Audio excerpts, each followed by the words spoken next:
UCR's Department of Theater, Film, and Digital Production. Please take this opportunity to silence all cell phones and noise-making devices. Also, in the unlikely event of an evacuation, please take a moment to locate the exit nearest you. In the spirit of Rupert and Jeanette Costo's founding relationship to our campus, we would like to respectfully acknowledge and recognize our responsibility to the original and current caretakers of this land, water, and air, the Cahuilla, Tongva, Luiseño, and Serrano peoples, and all of their ancestors and descendants, past, present, and future. We are grateful to have the opportunity to live, work, and create on these beautiful homelands. Enjoy the show.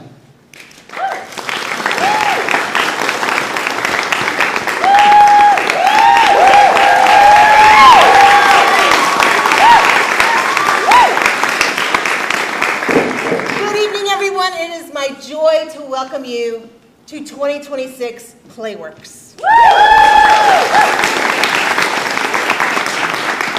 Who here has been to PLAYWORKS before? Do you see something wrong with this picture?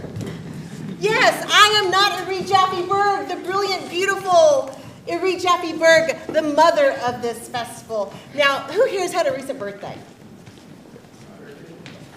Qua? Okay. Hi, first of all, happy birthday. This is all for you. No, but is Mom there with you? Yes, I was in the parking lot with you. Don't you think on birthdays you think, especially the big birthdays, you think about how things began? You were in labor, sister, not, this many years ago. And so a lot of times on birthdays we don't honor the mom. The mom was doing the work. We have one day for Mother's Day. But anyway, I want to honor the mom of this beautiful, beautiful play festival that celebrates its 19th birthday today. Woo!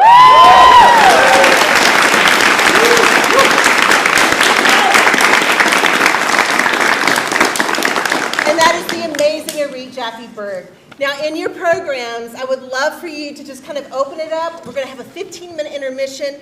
If you've just landed or you've been here for a while, please open it up and read Erith's words. If you don't know Erith personally, you'll get a sense of how phenomenal she is and the kind of work that she's envisioned and has brought to life over the last 19 years.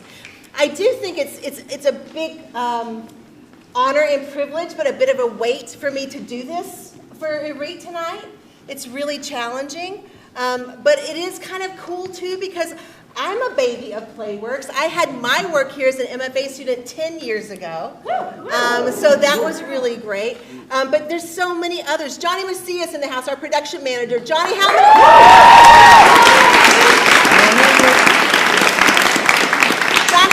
how many years ago were you stage managing PLAYWORKS?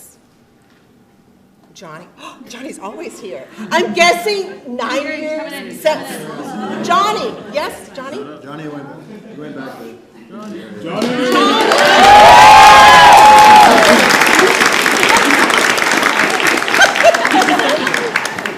And he's like, no, I do backstage stuff. How many years has it been since you were a part of PLAYWORKS as a student? Oh, I'm on the spot. 7 years? Yes, right? So Johnny will be back with you after the show to kind of introduce the next part of the show. But thank you so much, Johnny. Thank you. My point being is that this festival has impacted so many. And we really are a family here at TFDP. We're very loving. We're not perfect, but we're very loving, and we care about storytelling, and we love our storytellers. So later on tonight, you're going to get to hear from these storytellers. You're going to hear about how they develop these 10-minute plays. And we have these wonderful cast of actors with us tonight. And this is really a student-generated festival. So this entire amazing cast was cast by a student casting team. You'll see all their names in the program. It's being recorded and live streamed right now on YouTube. Everybody wave to the YouTube. We've got YouTube audiences watching us from all over. I'm sure our chat is blowing up on the side of little YouTube right now, so sending you all love. And also, it's recorded for you to get to watch back, and for also the playwrights to get to watch their work back. So the last member of our family is really you. We need an audience to be able to bring this baby to life. Paige Goodwin, one of our playwriting.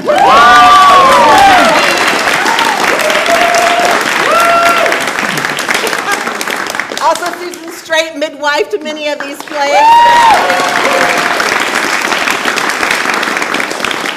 Megan Tabake, there's just a lot. There's a lot of family members involved in the birthing of these plays, which you're about to see. So, because you're the last member of the family, this is the last piece of the puzzle as an audience. Please, please feel free to kind of laugh out loud, or chuckle, or gasp, or cry, or whatever it is, and let kind of our playwrights understand what's working and what maybe could be working better. So there is going to be a 15-minute intermission, and then after the play, we'll have Johnny come back out. He's going to introduce Aaron Henney, who's here for the 12th year, so you're also a PlayWorks family member.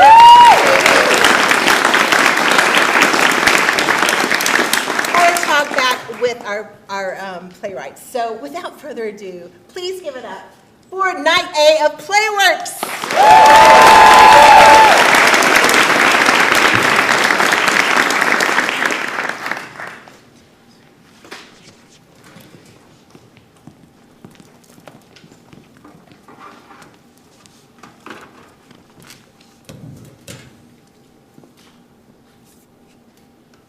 Power Play. By Colin Loveland. Mike, 22. Jason, 20. And Chad, 21. Are three stereotypical frat bros attending a freezing cold New Year's Eve party. It's organized by Chad and Jason and illegally being thrown at an abandoned house. All of them are slouched around a lit fire pit in the backyard. A very tall barbed wire fence with a gate looms in the background. This party is fucking lit, man. Like they always are when you host them. Yeah, Chad, it's been fun. The joints are a hit. Of course it is. I got a ton of designer marijuana at a steep discount after telling the seller I would expose his secrets if he didn't cut the price. Guess where all the weed went? But did you actually know anything? Nope. But he thought I did, and that was enough. People always have things they don't want anyone to know, but someone always knows them, and often that someone is me. The power flickers. Fuck. Couldn't you find a place where the lights always work over the past year instead of always sticking us here? And who's gonna pay for that? Bro, I'm the treasurer. I've been telling you for months. We have the money for a real place to hang instead of some backwoods abandoned dump we're not even supposed to be at. We would have kept using my mom's place had you and Jason not trashed it when the Eagles won the Super Bowl. Bro, why are you still on that? I was cleaning that shit up for weeks. And then my PS5 disappeared after that too. Wouldn't be the first time someone's stolen something around here. The power flickers again. Worse this time. You trying to say something, boy? Who? The power blinks fully off, then back on. Can someone fix this fucking power? Chad's the engineer here. You know my hands don't work right for yours, dumbass. Something about romantic, arithmetic, Rheumatoid arthritis. yeah, whatever the fuck that means. Jason, you gotta do it. Why can't Mike? Dude's accountant. I don't trust his hands anywhere. Excuse me. And your dad had to fix up your house a lot, right? Since your broke asses could never afford anything yourselves, surely you learned something from all that. The power goes fully out. I've learned how jealous you are. Sorry that my story makes them like me, no matter how many girls you sleep with. Big words coming from someone who had to be appointed to his position by the unanimously elected frat president. And it's not my fault everyone says I'm a male model and you're not. You said that yourself a month ago. Shit! If you two are just gonna argue, I'm getting the tools myself. Keys. Big words coming from someone who only has this position because I campaigned so hard for him to get it. And for all the girls you've had, you seem awfully friendless. I can't make friends for you forever. Mike leaves. I don't need your help. You did when I gave you the winning vote for president. Mike enters with the toolkit.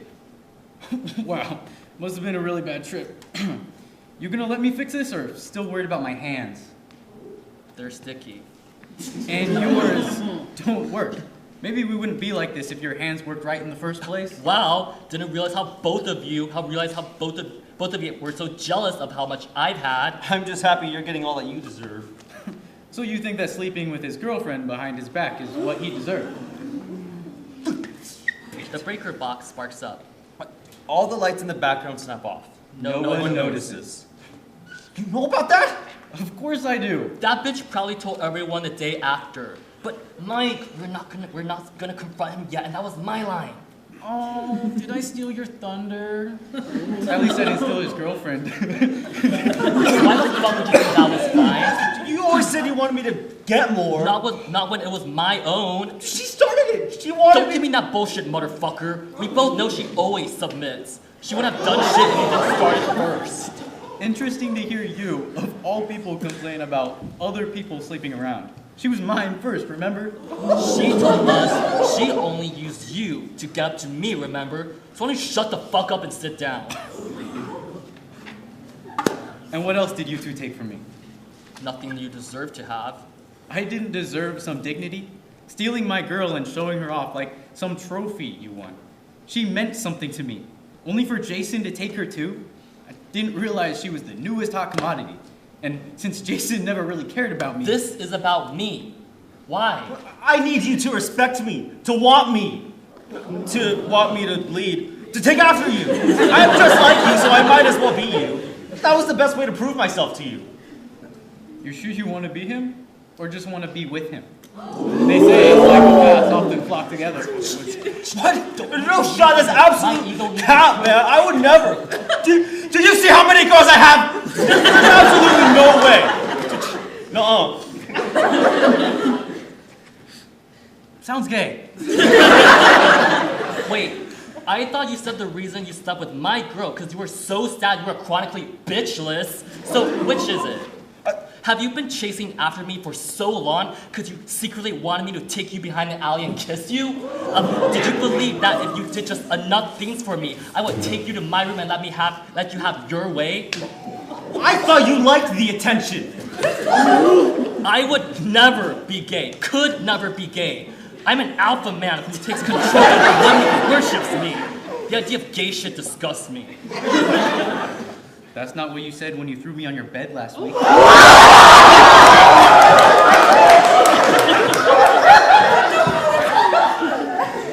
that was supposed to be, Mike, that was supposed to be, so Jeff, he was hurt and all. You're not the only one who knows how to weaponize secrets for personal gain. You two as well? And after all I've sacrificed, all the shit I did? What do you mean, as well? I never wanted you like that, and never will. You really thought you had a chance? Mike! Don't hate the player, hate the game. And which rules? I rigged the election you lost to make sure Chad won. You would have been where he is if not for me. We just thought you didn't deserve it. Yeah, I remember. I was there. You cast the deciding vote. Am I supposed to act shocked so you feel like you did something with that reveal? You know what is shocking? There were so many calls, panicked messages, begging. Our alpha male president over here couldn't handle possibly losing just even once, and his luxurious, spoiled, rich, pathetic little life he holds so dearly. We all knew Chad was a spoiled brat that never got told no once, and doesn't know how to lose. This still isn't shocking. Oh, but it is. Jason, do this for me and I'll let you do anything. Jason, please, I need you. Jason. He even gave me a nice $1,000 to vote for him. Shut the fuck up! What? Is that where the 1,000 from the general fund disappeared to? Is that shocking enough for you? Kind of shocking for my two best friends to be a crazy, delusional, obsessed fuck-up who can't keep his mouth shut, and another delusional fuck-up who tried and failed to sleep his way to the top. Motherfucker! You two dumbasses knocked out the power for everyone on this block. So while you two have your pathetic little marital spat, I'm gonna get the fuck out. See if you two schemers can find your way out of this one. He has the keys? I gave it to him a while ago. Fucking dumbass! We're gonna have to jump the fence. I can't lose now after how hard I worked. Jason jumps to the top of the fence with ease. Help me up! You know my hands don't work right. I can't. Chad jumps. His hands fail and he lands on his ass cursing. Fucking bitch ass hoe! See, these fucking useless piece of shit! Jason! Jason hops down on the other side, landing gracefully as the sirens close in. Since you don't need me, figure it out for yourself. Yeah, maybe if you sleep with enough guards, they'll give you a luxury cell. I'm done with all your guys' bullshit. Guess this Mike's frat now. Jason leaves. Chad stuck on the other side of the fence, stunned, yelling into the cacophony of fireworks, ringing in the new year. You stupid, useless piece of shit traitors! After all the work I've done for the three of us here in this frat, you pay me back like this? I hope you rot in hell! Turns out, knowing how to handle switches comes in handy from time to time. And just like that, Alpha, Alpha, Alpha fraternity became just Alpha. End of play.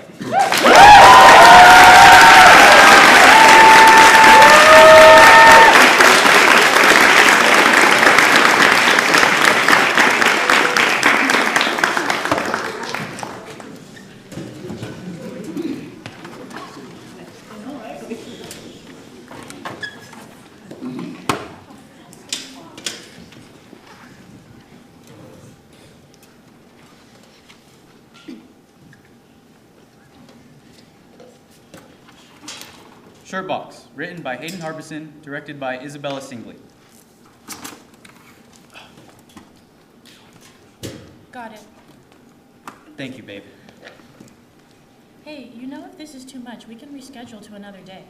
We're already ready to go. Or we don't have to do this at all. Look at you, you're running around like a chicken with his head cut off. I don't know. Isn't there a cancellation fee? You lost your grandpa. If they want to charge you a cancellation fee, they have a lot more coming than just some bad voodoo. Okay. Thank you, honey. I get your point, but I'm ready. All right then, mister. Here you go. I'll drive.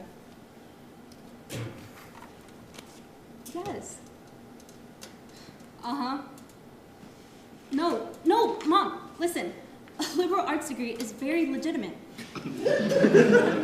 Uh-huh. No, there's no such thing as conservative arts. I don't care what you saw on Facebook. No. Ma, that was AI. You really believe they trained a cat to play the trombone? Yeah? Well, Keyboard Cat was controlled by some dude on the table. That's different. Mom, I gotta go. My clients are here. Yes, they are real. Yes, real money. Mom, I gotta go. Yes, will do. Not real. Love you too. Bye. Is it a bad time? No, great timing. Good afternoon. Is this Brad? Yes, I called last week. This is my wife, Sasha. Hello, and you are Madam...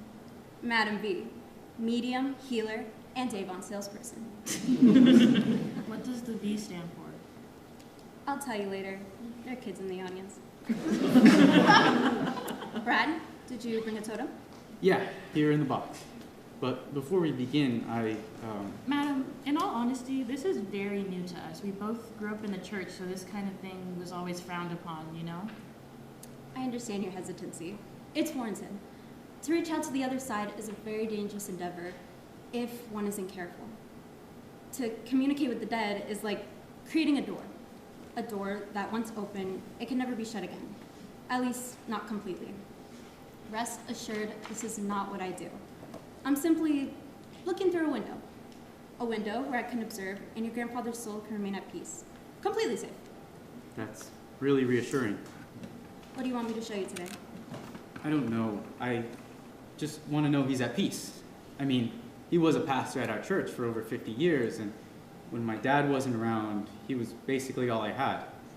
I know he's a good man, but something just doesn't sit right with me. He got really quiet when Sasha and I got married, and trips to see him became a lot less frequent. I should have been there more for him more. He sounds like a righteous man. Still, grief is strange and merciless. but it has to be. Because it's what reminds us all of the humanity we still share. Are you a believer? In God? I believe what I see. And what I see tells me that there's so much more to this life than any of us can comprehend. So my observations are not made in order to discredit your faith. I see what I see. And if you believe it to be God, I cannot say you're wrong. You can see ghosts, but you can't see God. Even if I did see him, how would I know it's him? Big old white guy, gray beard maybe? Have you checked Congress? Okay, let's just come in with an open mind. I'm ready. Here's the totem. It's my grandpa's priest robes. Perfect. Something you would have worn. Well, religiously. Honey, are you ready? Do I need to be here? You came, didn't you? It's okay. I'm all right. I want to do this, and I want you to be here too. Okay, I'll be open. Brad, Sasha, take my hands. I'll begin to count down from 5, and I'll ask you to relax your mind and your body. Just focus on the image of your grandpa. Imagine him in his robes and his face, his smile. Find a memory of him and anchor yourself to it. That will allow me to find him, and I'll report what I see. Ready to begin? Ready. Yeah, me too. 5, 4, 3, 2, 1. What do you see? Just a second. I need to feel before I see. You're trying to feel my dead grandpa? I'm sensing a dark cloud, one with anger and bitterness. It's foggy. Oh no, that can't be good. I'm not close enough yet. Everyone feels anger. Focus on him. Get specific. I'm imagining a memory of him and I at my first spelling bee, middle school. Didn't you lose that one? Embarrassingly, yeah, but he still got me ice cream afterwards. I didn't need to win. I'm seeing something. It's bright. Keep focusing. That's good. I see a cross. A white wooden cross. Oh, thank the Lord. Wait, something's not right. The cross is shining. That's God you're seeing. No, it's not. The cross is... It's on fire! Oh, hell no. You said no people, no door. Cross on fire. It's his faith. His faith was on fire in a good way, right? Again, of course it's not. I knew we shouldn't have come. The Conjuring Part 10 starring who? Us. All because I'm trying to be a supportive wife. Stop. I need to go back to see more. It's all uncertain still. This is safe, but you need to let go of this anger. We don't control how we grieve, so let it go for just a minute. Sasha, babe, we both know this wasn't him. He's in there, behind the hate and the anger. You taught me to never give up on a person. He never gave up on me. Now, it's my only chance to return the favor. Fine. But I'm reciting John 3:16 in my head. Focus. 5, 4, 3, 2, 1. For God so loved the world that he gave his only begotten Son. Madam? Madam, is everything okay? That whoever believes in him shall not perish, Quiet! I'm seeing something. but have eternal life. Flames. Fire. The flames are growing higher. It's everywhere. Oh, God. Suffering. Lots of suffering. Jesus The Christ, pain! snap out of it. What did you see? What happened? That! I saw that! Baby, put that cursed shit down. Sasha, where did you find this? It was in his closet, I swear to God. Wait, are you trying to pin this on me? You grabbed the box. How was I supposed to know it was fucking clan robes? Me, of all people. He wouldn't. He definitely would. The burning cross? No. Yes. How are you just finding this out? He was basically a father to you. Never once. No.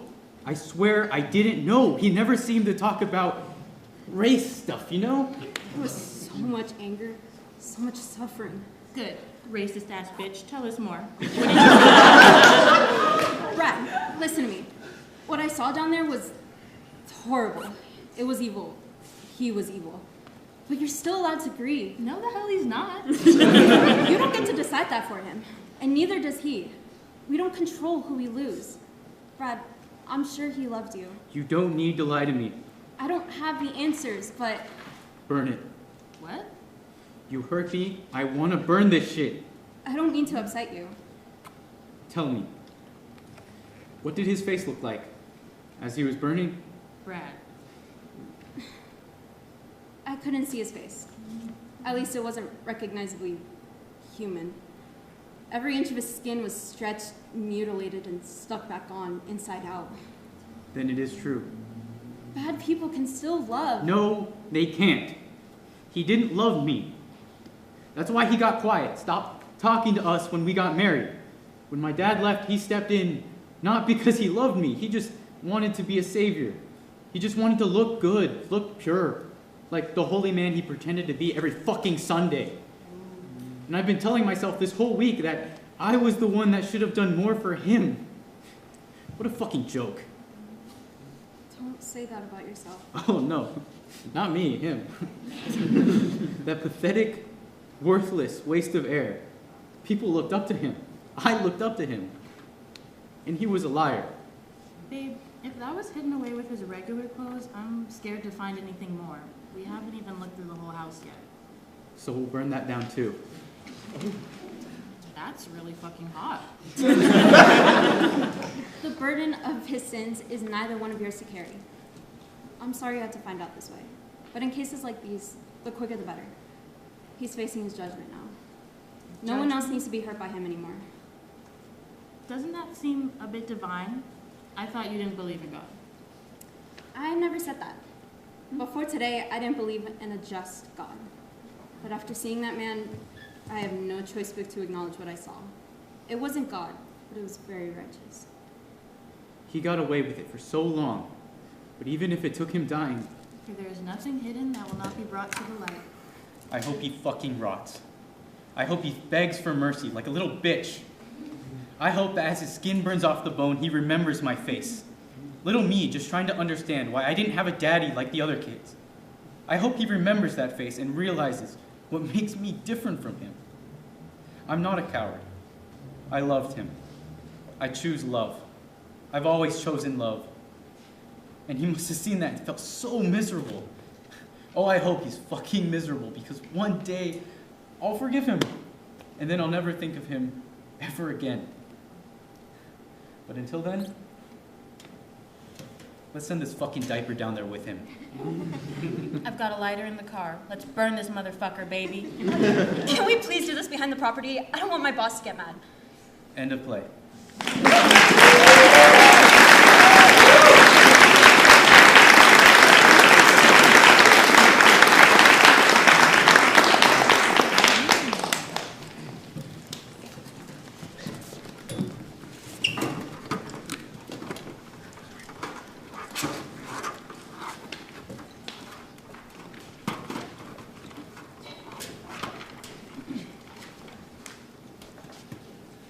An Encounter with Death, written by Kane Austen.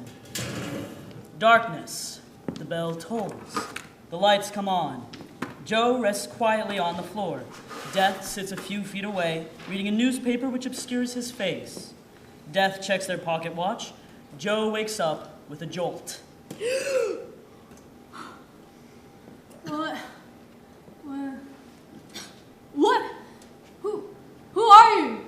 I'm good. I'm glad you're awake. I was worried you might still be alive. What do you mean? Holy Jesus. I must still be coming down. I'm not sure you can get much lower, Joe. You're on the floor. Dude, what?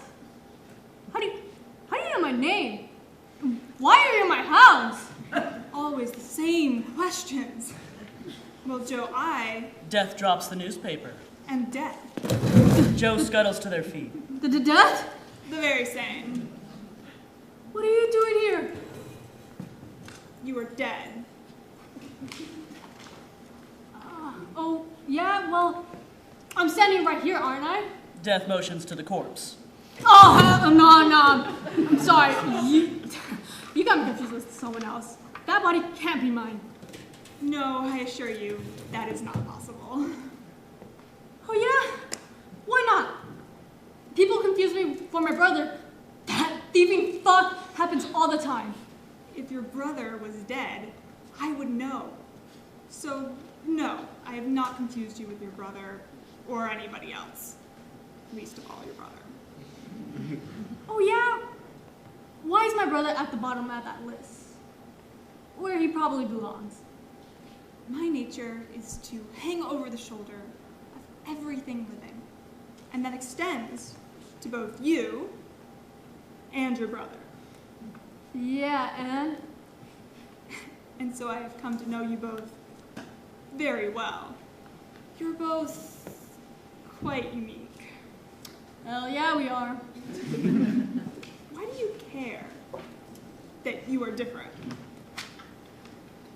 Because Joe, or Mo, is a job-stealing, home-raiding fuckwad, that's why.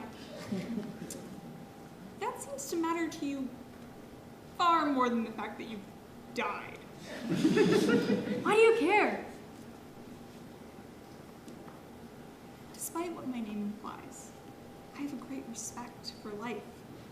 I find a certain degree of joy watching life sprout and grow, and a certain degree of sadness seeing it fade. Most people I meet with share that sadness, having to leave their life behind. But you?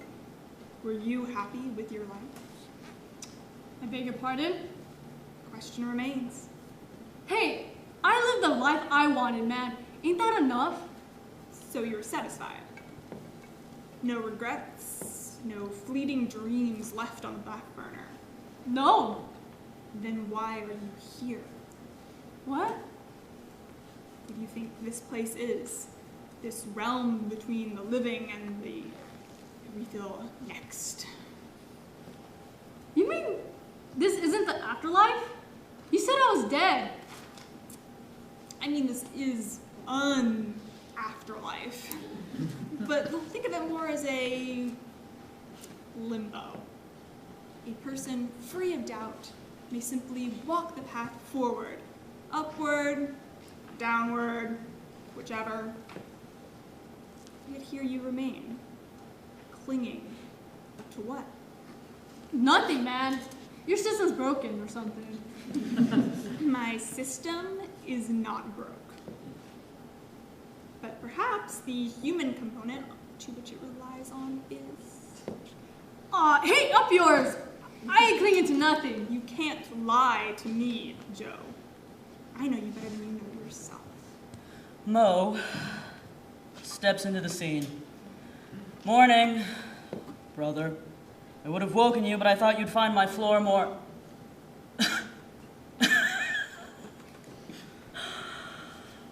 Oh, you've done it now, dear Joe. You mother! Can't see or hear us. Oh, that's fantastic! Finally taken your last breath, and now I get to savor in the end. Savor the air that ushered in your end. You look bothered. Am I not supposed to be? Well, I figured someone untethered to the realm of the living wouldn't. Are you not hearing what that dick is saying? Just fine, actually. I suppose I should call the police eventually. All good things must come to an end, after all. You don't say. Now, where did I put my... Mo slips and hits the ground. The bell tolls. Oh, my head. Oh, wow, that was close. Not close enough. Ah! Oh, dear. You're alive. You're dead? Did you hear what I said, brother? Of course I did, man. I was right here. Oh. Father. Father? Father? You were happy I died. Like you wouldn't have felt the same. He would have. Shut up. Who's that? Death. I am he. Shut up! Maybe I would be happy if you died, you pompous douche. Oh, go ahead. Smile while you can. Because we're in the same hole, moron. I'd kill you again while you if we were alive. As would I. Why? What? Why do you want to kill each other so badly? Well, he took everything from me. Hardly. I took what was rightfully mine. Oh yeah? You probably blackmailed Dad to get that job, and I refuse to believe Mom left you the house. You could hardly call yourself competition. That's where I step in. Oh, come on, man. This doesn't concern you. As you are dead, and as I am death, all matters regarding you, your brother, and your mutual well-being rest firmly under my jurisdiction. At least he has some sense. Quiet. Joe, I return to the matter of your rage. Why does any of that matter? Because this was supposed to be all mine. Yes, of course. But why does that matter now? Because I deserve it, man. Why else? Where are we? Must be hell with you here. Like a limbo? Precisely. And unless you'd like to remain here forever, I encourage you to reconsider the value of these things you've left behind, or ought to have. But I spent my whole life fighting for that inheritance, and you're telling me it was all pointless? I would never make the insinuation that a life lived as desired was one lived in vain. If you believed it meant something, then that is always enough. But I know you don't believe that. Yeah. Well, it doesn't feel like I got the choice to live a life, man. Look at where I am, for God's sake. Everyone dies, friend. Everyone. In time, even I will fade. And when the time comes, I will go forth with full earnesty, in the knowledge that I had done all I could with the time I had. Then give me one more time. Let me achieve my dreams. And why should I? A man like you, who spent his entire life gripped by envy, obsessed with revenge, drowning in self-pity and floating on clouds made of drug-induced bliss. You had your time and you opted to waste it. Fuck you, man! Your rage is unjustified. When you looked in the mirror this morning, hazed and dazed, did you think yourself to be cheated of life then? Or is it only now that you've lost it, that you realize you've made mistakes? Just give me one day. For you alone? Because you deserve more time than every scientist on the verge of a cure, every soldier thrown to battle, every victim of murder? Your life means more than theirs? No? You're right. It is not. If there's anything my existence has taught me, it is that all lives are equal on the scale. So why should I put you above another? I don't know. Do not think to drag the whole of humanity down with the weight of your own chains. Life is precious, and you treat it like a drug. And what's the alternative? Let go. There is no going back on a path that only moves forward. Stagnation is your only alternative. And I doubt you'd enjoy being stuck here alone forever. Forever? God damn it! Is that really it? Unfortunately. Fuck! Where do I go then? That is for you alone to decide. I have no choice now, do I? Okay. Goodbye, Mr. Death. Goodbye, Joe.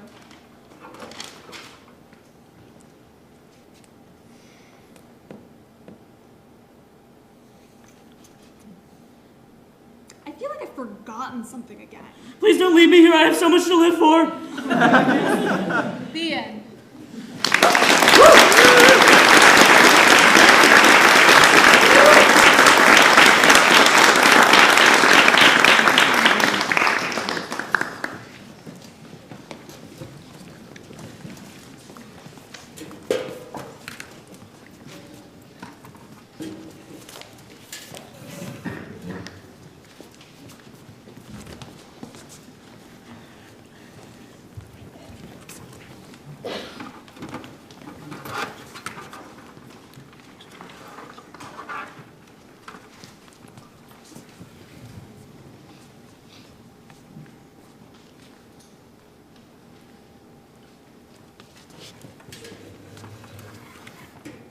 The King Cobra, a 10-minute play written by Giara Naomi Lopez, directed by Lance Mack. A small storage garage that has been turned into a teenage band's messy makeshift studio. Inside, Danny sits on one of 3 fold-up chairs. Separately from her, Tautologo emerges from the shadows, formal, with an air of authority. He speaks at the audience. My niece was killed by a hybrid. Shot dead 3 weeks ago today. I am Tautologo, for those of you who are unfamiliar. I've worked in many of Montanoa's protective branches for quite some time. My niece had just begun to follow in my footsteps. I hope she lived a prosperous life of service as I did, a longer one. Before I was called to the morgue to identify her body, I was ready to retire. Then I saw the arrow hole in her throat. Cobra jogs into the studio. The invaders who murdered her and 2 other officers were caught by the Paradise Bay Police Department. And that is how I and the rest of our country found out that these animal-human abominations existed. Cobra? Danny, my God, it's been a minute since I've seen you. How have you been? Good, I hope. I've been good too. Well, as good as I can be, but good. You good? A shocker, isn't it? An entire species being hidden from us for so long. I thought your dad wasn't letting you come to rehearsals anymore. So you were getting my messages. And here I thought you and the others' phones broke or something. But yeah, he ain't. This whole, situation's got him all antsy, so I snuck out. Oh. I missed you, Danny, really. And Ken and Tessa too. The whooping I'm gonna get is totally worth it. Where are they, by the way? Late to our regularly scheduled program? How does that make you feel, Montanoa? I missed you too, Cobra. But I was just leaving, and I'm thinking the others probably aren't gonna come after all, actually, so... Oh, but I just got here. I know. Sorry, Cobra. Bad time. Don't be lame, Danny. I haven't seen you in 3 weeks. Come on, let's play a song. I'm thinking the new one. You know the one Tessa's been writing? Are you seriously not gonna say anything? Do you feel safe? Do you feel secure? I wasn't planning on it. Fine. Whatever. Okay, look. I didn't really want to talk about the elephant in the room, but... Snake in the room? Yeah, it got me there. Look, this whole hybrid situation really isn't as serious as everybody's making it out to be. We exist, so what? So what exactly are you, Cobra? Serpentine. That's our name. Actual name. But I don't really know much beyond that, I'm not really like all the other hybrids, half of a half, because my dad's fully human. Oh, and purely Montanoan, I swear. How does it make you feel, knowing that non-human criminals and killers have been among us all along? So big deal, right? I've got a teeny tiny amount of snake DNA in me. Whatever. I'm still, me. Still just Cobra. It does make one wonder, doesn't it? What else are they hiding? What about your mom? What? Your mom. You said your dad's fully human. What about your mom? Oh, my mama, she named me, obviously, but I never got to meet her. Look, Danny, this part of me that everyone's flipping their shit about, I barely know anything about, just like you. I've never met another hybrid, never even seen one. I knew there was somewhere out in the wilderness, but I didn't know any like me lived in this country. I never learned their language, I never visited them, and I never met her. They sheltered their existence from us, cowered within the shadows of a faraway wilderness continent, hid in plain sight amongst our own. We know now, though, that they speak, read, and write in our language, that they have offspring here. Do you know what that means, Montanoa? According to my papa, she wanted a better life for me, so she left me here. Great choice, right? Because I got to live that life with you and the others. So yeah, none of this really matters. It means that their presence is not a new development. It means that they have been here for years, decades, centuries, lurking through our streets, learning from you, spying on you. I guess not. You're still freaking out, aren't you? Sorta. Danny, I'm sorry, okay? I couldn't tell you I was part serpentine. It wouldn't have been fair of me to spill those beans, and those hybrids would have been in danger if everybody found out. I mean, secret's out now, and look what happened. And now, here they are, killing you. Predators waiting to sink their fangs into your flesh. Yeah, it's bad. It's really bad. Yeah. Yeah, So we're, fine then, right? yeah. Yeah, we're fine. I mean, like you said, you're half of a half, right? More human than snake? Totally. I'm barely even one of them. Look at me. I don't even look like the real serpentine. These scales I got, they're nothing. I could slice them right off if I wanted to. Scales? Do not fall for their deceptive ways, Montanoa. Do not fall for the lies they may spit. You have scales? Yep, a few on my shoulders. That's why I always wear my papa's flannel. Couldn't let anybody see them. Jeez, feels good to finally be able to tell you that, Danny. Never being able to wear a tank top sucks. Let's think about the so-called serpentine. They are genetically reptile. I'm no expert, but I know the basics. Reptiles don't feel. Scales. Genetic defects. Huh? It's just genetic defects. That's what you said all this was. Your teeth, your eyes, your ears, for our entire lives you said those were genetic defects. And now they're not. And now you have scales. Yeah, they're not a big deal though. Like I said, I could slice them right off. I thought your hair was dyed, right? And I had to find out from, what, the news that was all a lie? That your teeth are in teeth, they're fangs, and that your eyes are like that because you're part snake? So it's kind of like, what the fuck, you know? Danny. I mean, you lied to us. You lied to me. I'm your best friend, and you lied to me. No, that's not. You're a liar. You're a liar, Cobra, just like the rest of your kind. I'm not. What? Reptiles hunt, kill, shed their skin, then sequester themselves in pits and dens, waiting to strike. It's their natural instinct to do so, Montanoa. Their inescapable instinct. Sorry. Crap. I'm sorry. That was shitty of me to say. I get it. I get it, Cobra. I'm sorry. It's just hard to get a grip right now. But I know.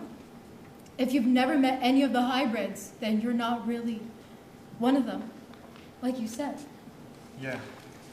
Look, I know Ken and Tessa don't feel great about this whole thing.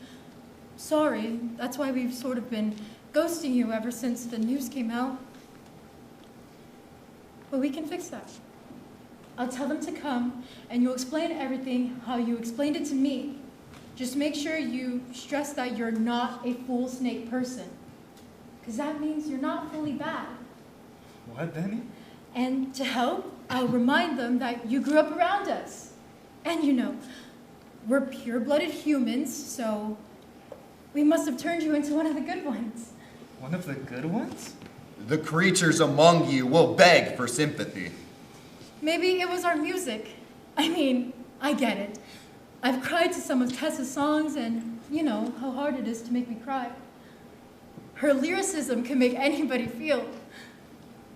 Even a reptile. I thought you'd ignore it. What? They will try to appease your fear by using the love you had for them against you. 3 weeks. You and Tessa were radio silent for 3 entire weeks, and Ken's only replied in emojis. I ignored that. I knew y'all were acting weird, and I ignored that too. As soon as I got here, I saw y'all remove my chair, and I ignored it. I ignored everything. Why couldn't you ignore this? Why couldn't you ignore it all too? But the fact of the matter is, they share blood with animals. They are not human. If one is not human, then they have no humanity. I'm doing the best I can, Cobra. You're asking me to accept a lot right now, and you've practically spent your entire life lying to me, so... I had to lie because I knew, I always knew, that this was what would happen if anybody found out. It wasn't safe. And a being that pretends to have humanity. That, Montanoa, is an even more sinister threat. It is a wolf in sheep's wool. You're one to talk about safety. People have the right to be uneasy. Hybrids came into our country and killed police officers. A lion cloaked in gazelle's fur. Are you serious, Danny? You could ignore that I'm part serpentine, but you could ignore that those hybrids fired in self-defense? Those officers fired first. Didn't you see the video? They shot and killed 7 hybrids before the hybrids started to fire back. A snake slithering beneath a rabbit's hide. Don't defend it, Cobra. I can't defend you if you defend that. I don't get it. I can't get it. What's not clicking? What are you not seeing? This entire thing has been blown out of proportion because folks talking exactly how you're talking right now. You're killing me here, Danny. Look at me. You know me. Nothing about me has changed. I'm Cobra, your best friend, your person. You're not my person. You're not even a person. You're a serpent something or whatever you guys are. I am a person. I'm human, just like you. There's a bottom line here, Montanoa. Humans don't hide who they are. So to any hybrid that may be listening to me now, don't get me wrong. You really played the part well. You look like a human, and you sound like a human, and you act like a human. But you're anything but one. I don't know what you are. But you're no human. You're an alien. And in this country, we don't welcome aliens.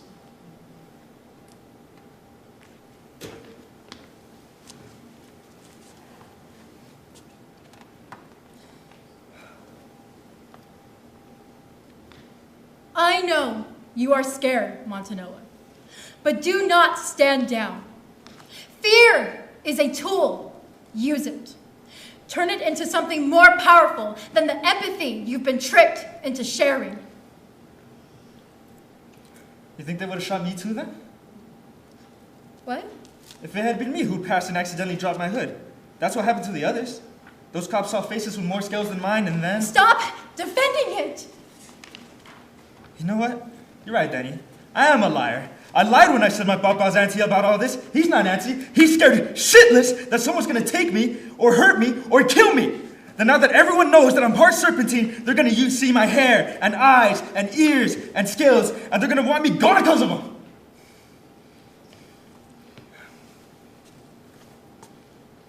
On election day, you will see my name on the ballot. Know this, I have a plan.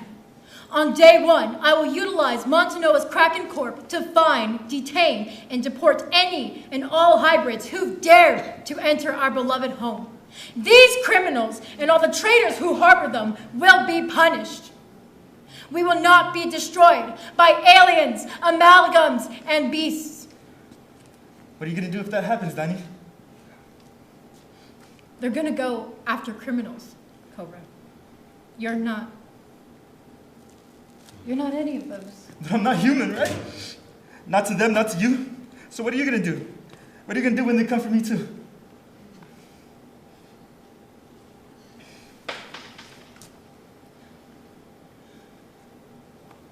This land is for humans, not wolves, wildcats, and snakes.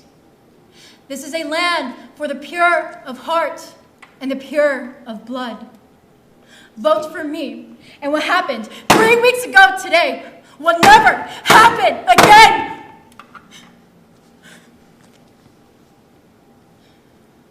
Vote for me, and the enemy from within will be destroyed. Vote for me, Tautalago, and I will make Montanoa pure again. What are you gonna do when they come after all of us? End of play.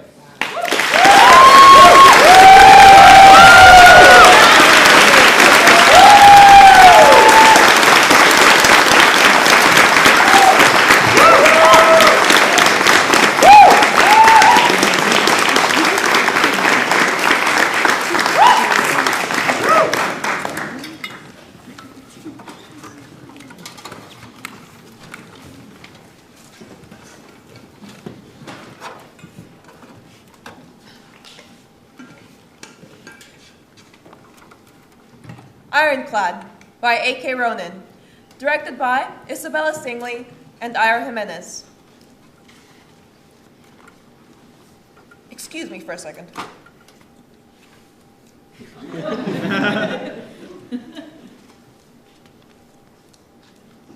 Okay. A county jail cell at midnight. Open! Hey, little birdie. Jesse, what are you doing here? Robin Barnes, arrested for shoplifting. What the fuck are you doing here? Ouch. Not even a hello? Well, happy 6 years of telling me to go kill myself. But that's not what happened. Uh-huh. Well, if you don't want to talk about that, how about we start with how you landed in this cell? I don't want to talk to you. Oh, come on, humor me. I'm already here. I'm the only one here. It was Brett. No, I didn't mean that. You're still such a dick. No, really, I take it back. Brett calls you, drunk off his ass, and asks if you can drive him to the corner store. For what? Advil? You didn't have any painkillers you could have popped in your apartment? Jesus Christ. No, whatever. Brett's dead to me. Finally. Can't believe it took a misdemeanor to finally convince you that it was bad news. But you never did like to listen to me, did you? So what does it matter? I'd like to know why you're in jail. Why do you care? I'm checking up on an old friend who just got hit with his first offense. We were Robin not... slams the bars. Jesse doesn't flinch. We were not old friends. We were... Were? Brett set me up. He said he couldn't even afford dinner, begged me to help, then he slipped this rattly bottle of something in my pocket, and now I'm gonna rot in here, or state prison, wherever they send me. So, sure, I guess it was for Advil. And all the while, your old man's off having a communion with God. Or a woman. It's still the same thing to him, I bet. Of course you know where he is. I had to make sure it was safe for me to come back. Why wouldn't it be? Don't do that, Barnes. You can take the roundabout way to the truth, but don't you dare lie to me. I wasn't trying to lie. I was asking. I'm not going to degrade myself by answering. Is that what you expected? What you've been waiting for all these years? Fine. Then give it to me straight for once. You're here to rub it in? I told you. I'm checking up. Right. Like you just happened to hear that I got arrested. That was like 2 hours ago. You would have had to be in the next city over to get here so quickly. You don't know where I've been. And where have you been? Untouched. Really. Jesus, you've always been such a dick. Jesse takes a big breath. He's about to fight God barehanded. I'm here because of you. Your old man's out of town, your mom's off to Utah, and here you are, chained up. You can't run off this time. You're the one who ran. How far'd you go? Sunshine State. You hate humidity. Wrong coast. California. Florida's the Sunshine State, dumbass. Oh. I'm sorry. Any particular reason? Robin, I'm sorry for leaving you the way I did. I heard you the first time. No, you didn't. You were busy deciding how much of an asshole you wanted to be. So you still remember a thing or two about me? Your turn. Is there any particular reason why you don't seem interested in that apology you were so adamant before I left? Go away. No. No. I'm not letting you run. God, me getting arrested wasn't enough of a punishment. Leave me alone. It's not about punishment, and you know that. Robin. What? What am I supposed to say to any of that, huh? Well, since we're being honest tonight, I was hoping you'd apologize too. You're always honest. You liked it. Liked it. I'm not... What do you want from me, Jesse? Jesse puts his ego all the way down in his boots. Whatever you'll give me. I'm sorry to. That easy? Thought I'd have to pry it out of you. Seriously, You know, I've been arguing with myself in the shower for years, trying to figure out what I'd say if we ever saw each other again. What'd you come up with? Nothing good. Can't even win against the shower version of me. Fuck off. I wasn't... Don't go. I didn't want to. But you did. You called me a fag! And you said no one would ever love me! I said no one else would ever love you. You were right. As usual, if that makes you feel any better. It doesn't. Most of them took off, getting degrees or just getting out. A few stuck around. They don't want anything to do with me. Well, you already know you were right about me. No. You were into guys. It's not the same thing. Look at you. When did you decide to stop listening to your old man? The day my best friend left forever because of me. I didn't want to. Christ. I missed you. Don't do that, DuPont. You didn't miss me. I did. Robin turns, but Jesse lunges through the bars and catches his wrist. I don't get you. You never did. Why can't you hate me? Do you hate me? No. Damn, I go back to being honest enough for both of us. I wish you had come with me. Freeze. Jesse pulls away, but Robin catches his hand this time. You mean that? Jesse, I swear to God. Yes, I could have figured it out. I could have forgiven you. And I did. And I almost came back so many times because I knew you'd still be here. But your answer wouldn't change. And it broke my heart over and over and fucking over again. You, of all people, should have been able to take everything this world has to offer. I wish you had left this nowhere stop with me and seen that for yourself. I don't remember you being this honest. Telling you I love you wasn't enough?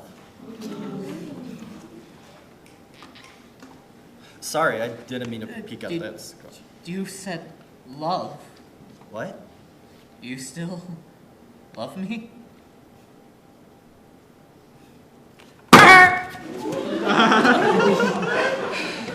Jesse DuPont? That's me. Tommy said you brought in the corner store footage? Yes. We reviewed it, and it's clear Barnes wasn't the one with the sticky fingers. We cleared the charges, and someone's on the way to pick up his friend. Oh, already. It's a Tuesday night. People aren't out partying. Opening cell! What did you do?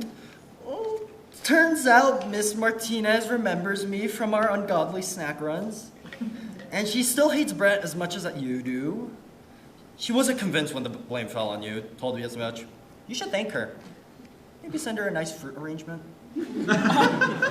You dick! Barnes, you've got some forms to fill out up front, but after that, you're free to go. Right. Thanks. You knew I was getting out. I really hope so. How'd you hear about my arrest again? You remember Tommy from water polo? He recognized you and called me. Called you? After 6 years? I do keep up with some friends. And you drove out here? I was really a few cities over. Lucky break. I'd appreciate a compliment this time. Can I crash at your couch? I'd get asbestos poisoning in the Motel 6. Can't believe they didn't tear it down while I was gone. I can leave. No. No? Oh, fuck off. Did all your shower arguments end like this? No. I thought you never want to talk to me again. What? I can be honest. You just keep surprising me, little birdie. I wish you'd just shut up. Open! The buzzer sounds one last time. Jesse and Robin exit. Their fingers bump as they go. End of play.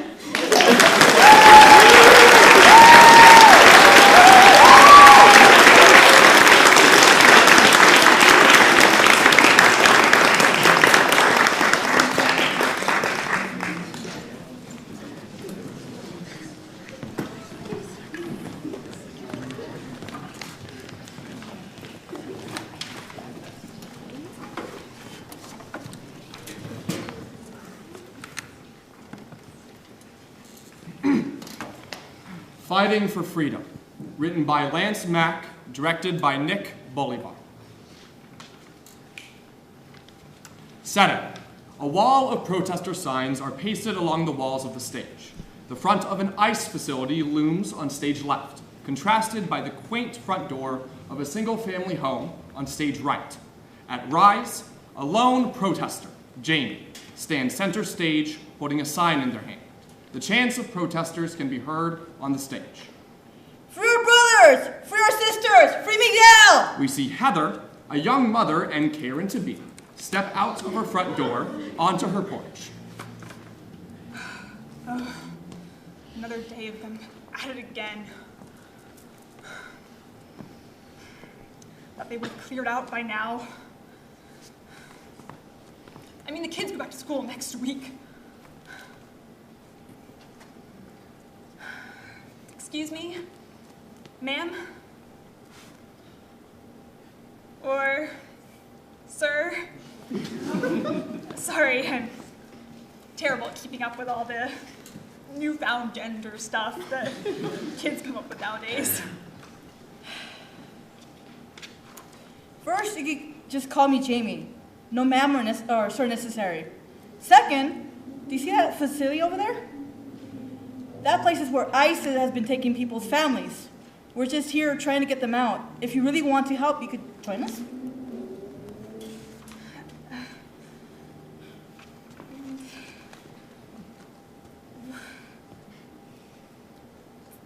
Wait.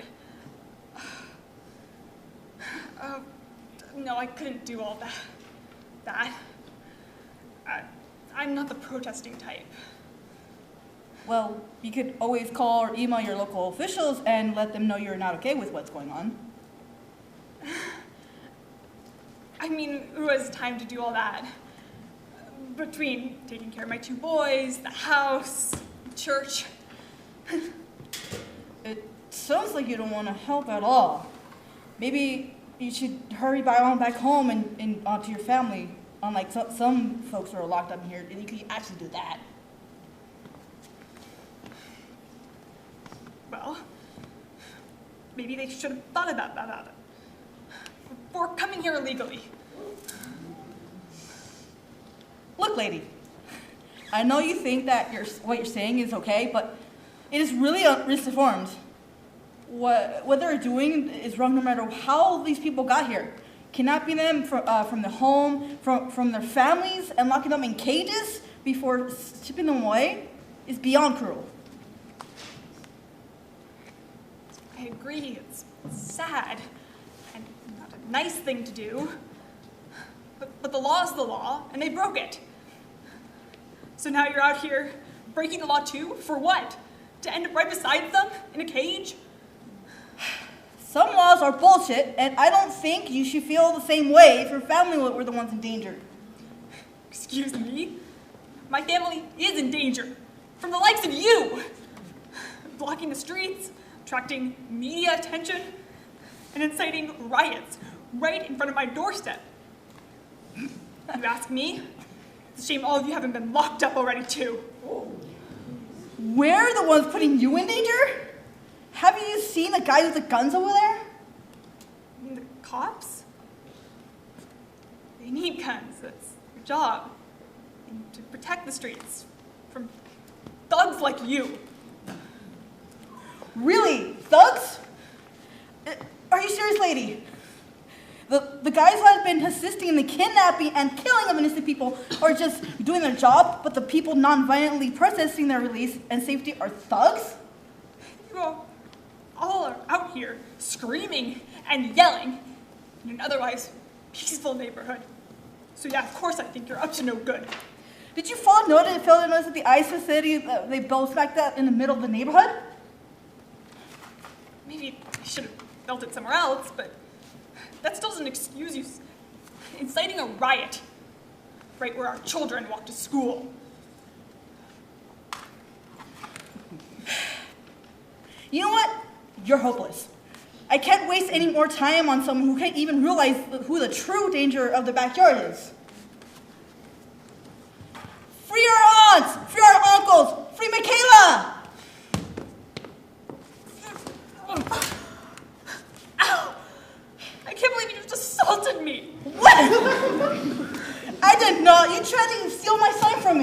Excuse me, ladies.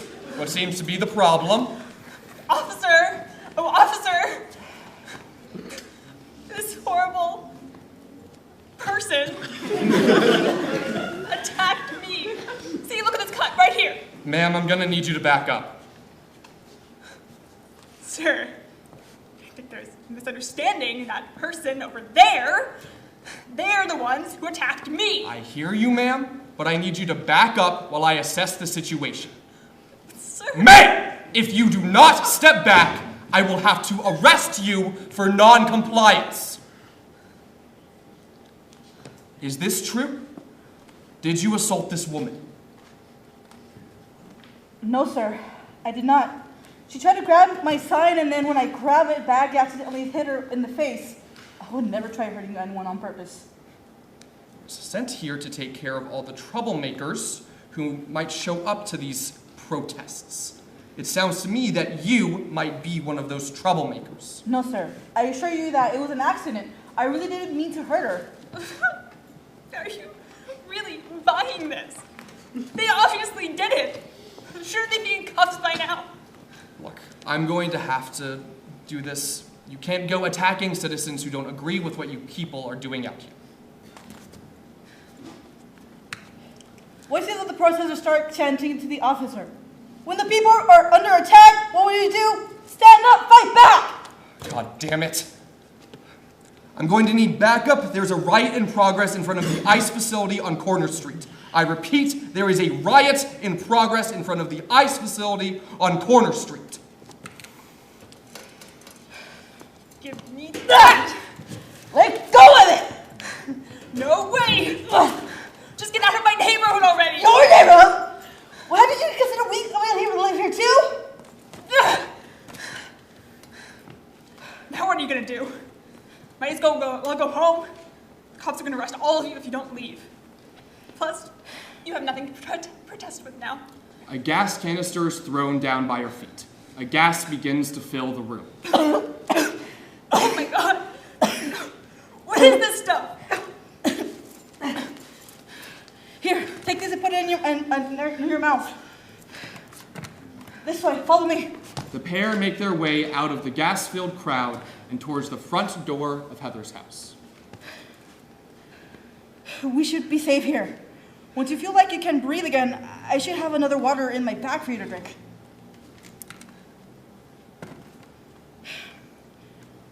Why are you helping me? After all the horrible things I said and did to you. My mother and father are just like you. They only believe in being here in the right way. No illegal crossing, even if it's for a better life, for the children's life. See, I'm not crazy for thinking that. Even own people do. As I was saying, I process to be able to change the minds of people like you. Of people like my parents, even as things get worse and I feel you don't really deserve my time. I still want you all to understand and empathize with what is going on, what is happening with the deportations.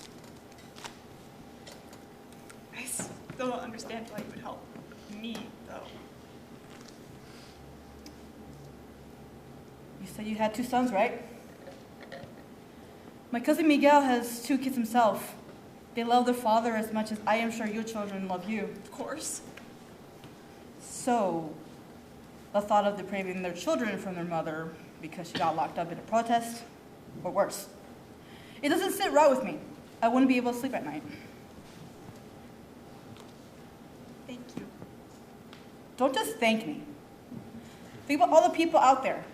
Think about how they're all fighting for the people that we love. We don't want to see them hurt or taken away by the families who care about them. Miguel came here to give his children a better life. He did not want them to suffer, just like how you didn't want your children to suffer either. He worked hard and never did anything wrong to anyone. He is an amazing father. And here, take a look at the back of the sign you took.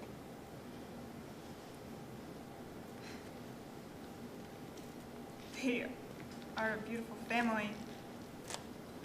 Yes. Is that why you're here? Are they? Yes. They took my cousin, and I'm fighting for his release, and for the release of many of those families who are broken now. I can't imagine how they must feel. These poor kids. His children are afraid, sad, and they just want to be able to come home to them, to stay here free with them. At the end of the day, maybe you weren't worth saving, but at least I know that your children won't go without a mother. That isn't something I could say for a lot of these kids. So yeah, I helped you. But tell me, who would help them? Jamie walks away as Heather is left to stare at the poster with Miguel and his 2 children smiling happily for what may be the last time. End of play.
Tender.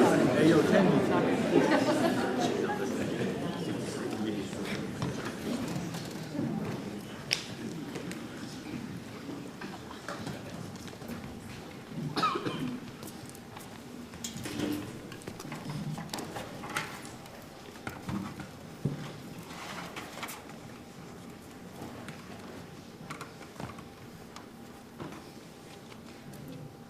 Summoned by Daniela Lau, directed by River Bernash. It is lunchtime at Emerson Valley Middle School. Many students are milling about and gossiping with their friends. Staff sits alone on a bench reading a book. She's not affected by the chaos around her. That's what I've been trying to tell him, but he won't listen. He always thinks he's in the friend zone or something.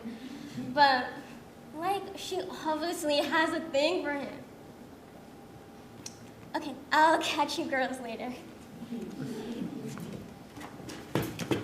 Hey! Hi. Whoa! Is that salmon? You're so lucky. My parents always make me pack my own lunch because they don't have time in the morning. Yeah, they're pretty uptight about me having a balanced diet. You want some? Really? Can I? We can trade. Please, the strawberries and apples are all yours though. I'll eat half. Vitamin C and antioxidants are good for you. Anti what? Oxidants. They help fight against things that want to harm your body. Fine. I'll eat half. Guess what I just learned in PE? Like last week, Megan Miller told me she thought Iman, the one in language arts, she thought really cute. So I talked to him today, and it turns out he wants to ask her out, but he thinks she's not interested. I've been trying to get him to ask her to the Gopher night dance, but he's scared of rejection. I don't know how I'll get them together before then. Can you believe the dance is like next Friday? Have you gone shopping for a dress yet? And if you need to borrow one, you can come over again to look. Oh, it's all right. I'm not going. What? I thought for sure you would want to go with Ryan. Ryan from 5th period? Why would you think that? I mean, I saw the way you two were looking at each other yesterday. I was just handing him a test tube, so we could do our project. That's really it? Yes. There has to be someone that you want to ask you, right? I want Elijah to ask me, but I don't know if he remembers me. Elijah, like, choose his hair, Elijah? Ew! No! Elijah, like, the one in 7th grade who helped me tack up after math club last week. He said he liked my pins. They match your eyes. He didn't say it like that! And he said vibe, not eyes. Nope. You told me he said eyes. Well, I might have exaggerated a little bit. I'm sure he remembers you. Don't you like someone like that? I don't really think about that kind of stuff. No way. There's gotta be a guy who you think is cute, right? Does he already have a girlfriend? No. So there is a guy! There's no guy. Really? Really? You sound just like your parents. We should have just gone to your house instead. My parents weren't too weird last night, right? They could be a bit much, sometimes, especially when I bring friends over. No, not weird. I liked them. They also ask about boys a lot.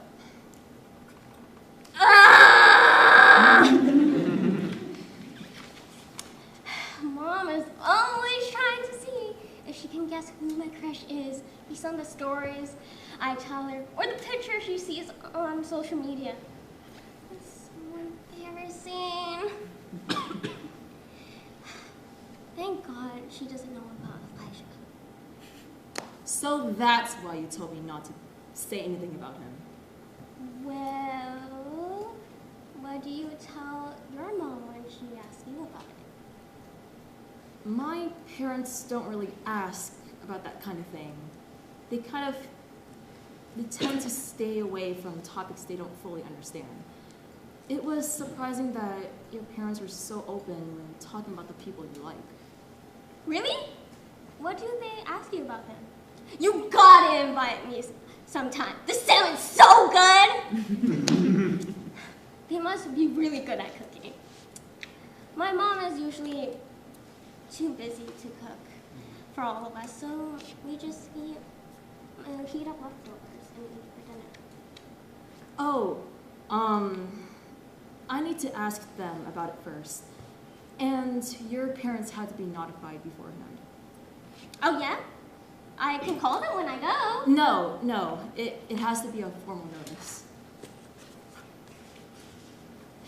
What do you mean? That doesn't have to do anything what my parents said to you over dinner, right? Which part? You know, when they said you were one of those kids, part of some government rap test.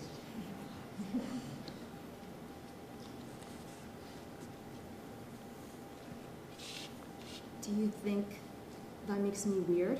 No, you're not weird. I don't know what they mean by that. I wasn't raised like other kids. I was given up for adoption by my parents, my biological parents. I was then randomly selected from 300,000 children in the foster care system to be adopted by Vultra X12 Model 3 and Rodak 002. My parents. Those are some funky names. They're robots. I only seen robots helping out at the grocery store. I didn't know they were allowed to raise kids. They're not. Not yet. I'm the experiment. Like what we do in science class? Yes. They want to know if a child can be raised correctly under the care of robots. And that's the hypothesis? That's the question. And the hypothesis is that robots can raise humans? Exactly. Something doesn't feel right about that. There were a lot of protests in the 2020s against the government and the man who created the experiment. But over time, people just forgot about us. In elementary school, no one wanted their child hanging out with the government guinea pig. When I saw how you interacted with your parents on Tuesday, I felt like an alien watching humans interact for the first time. I don't think you're an alien. You feel and experience things just as the same as all of us. But I don't feel romance like you. You said you don't really care about it, though. I don't. I think that's okay. Remember when Mr. Nigel forgot to follow his own rules and accidentally caused an explosion in class? He didn't read the label and accidentally generated carbon dioxide gas. See? You feel humor just like me. And what about your parents? How do you feel about them? I don't know. I love them. At least, I think I do. I love the meals they pack for me and the conversations we have, even though I know it's artificially generated. I love how they never let my hair get too frizzy And they always make sure I'm warm enough during the winter. Then you do experience emotions, the same as everyone else. But what about my parents? Their love for me is programmed, written into their software, pretty much a command. They are designed to care for me. Maybe it's how they're designed, but I don't think that makes it any less real. I mean, the salmon is delicious. And they put stuff with vitamins and antioxidants. Maybe you're right. And if you break them down and it'll show a million commands and programs and whatever else. But I can see their love for you is real. It shows up in everything, big and small.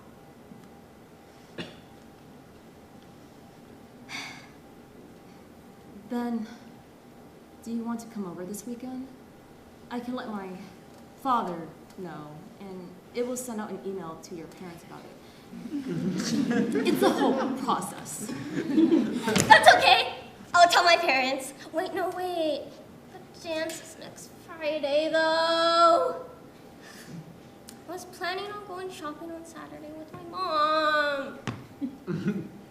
Next Saturday works. What if you come with us? Then I can explain to my mom that there's nothing to worry about with your parents. I told you I'm not going to the dance. But why not? It's gonna be our first middle school dance. I don't have... And don't say you don't have anyone to go with because you have me. What happened to... They match your eyes. There's another dance in February, and you can wait till then. I'd rather go to my first dance with my best friend. What do you say? Will you, Saf, do the honor and come to the dance next Friday night? Okay. If we're going together, then yes.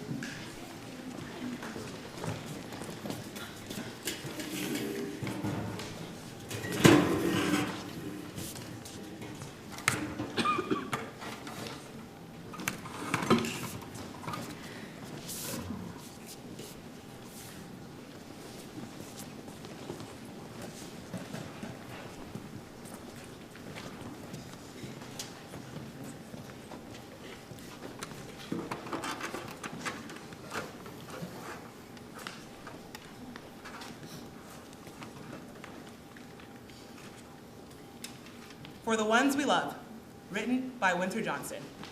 Time, 2017. Setting, Atlanta, Georgia. Scene 1, park bench. This is the story of a boy trapped in a man's society. However he may seem on the outside, doesn't always reflect what's within. So maybe, just maybe, one day, he'll learn he doesn't need to separate the two. Lights up on a park bench set center stage and light posts standing to the right. There sitting on the bench is Tyler. He's in his mid-20s, wearing a black polo shirt with regular straight jeans. In his hands, we see a journal in one hand and a pencil in the other. Tyler stares over his paper, seemingly lost in thought. Then, finally, silence is broken. Whoa, this is really productive. Oh God. Tyler stands to stretch his arms and lets out a huge yawn. Once he returns to his seat, he notices another person coming down the bench path. It's Saxon, mid-20s, wearing a green t-shirt and cargo shorts. He waves at Tyler. What's up? Nothing. What's good? Man, I'm just doing my regular walkthrough. And I'm glad I ran into you. Oh, word. I don't know about that. And why is that? All right then. Mind if I sit down? My legs are killing me. Tyler looks down at his calves and then back up to Saxon. Intriguingly enough, Tyler nods. Saxon smiles and proceeds to sit down. So, what you got there? Oh, it's nothing. Well done. It's shit on the page. I mean, what are you thinking about right now? Tyler's a tad flustered, as if caught off guard. I'm working on this writing project, but I can't seem to get anything on paper. Stupid, right? I wouldn't say that. You got a title for it? No, man. Well, who are you doing it for?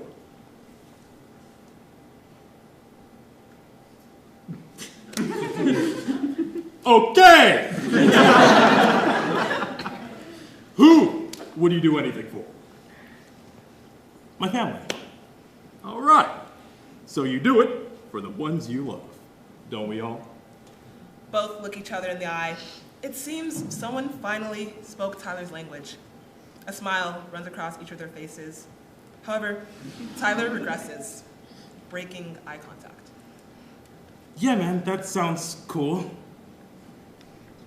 Huh. Tell you what, I'm headed over to the store for a couple things. Maybe I'll circle back. For sure, if that's what you want. Saxon shows a sign of disappointment as he gets up and leaves down the path.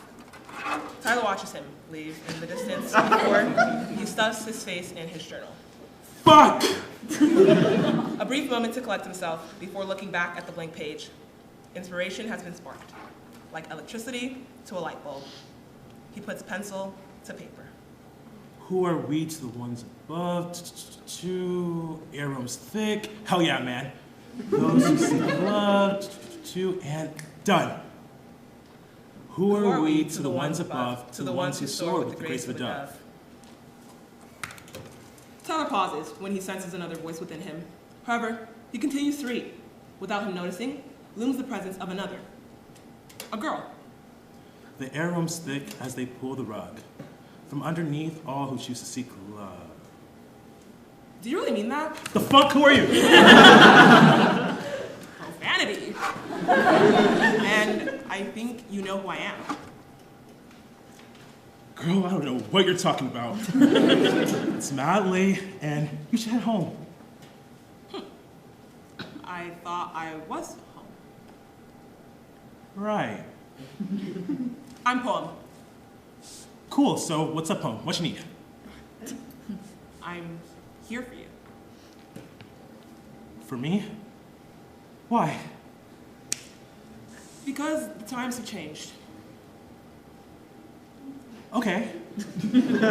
So, maybe it's time to switch lanes. Sure. Whatever that means. From the distance, Saxon is heard whistling on his way back from the store. Tyler gestures for me to leave. But the seat's starting to get real comfy. So... Yup! Did I miss anything? No, not a thing. All right, weirdo. Scoot over. Saxon sits between Tyler and myself. However, my presence is unnoticed. So, how's your little writing project going? Pretty good. I think I'm basically done. Want to see? Saxon takes the paper in hand, reading over its contents briefly. After reading, he clears his throat.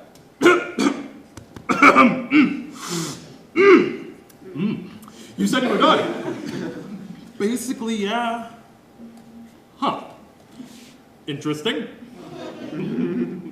What? If I'm being honest, it doesn't seem like you've moved from where you first started.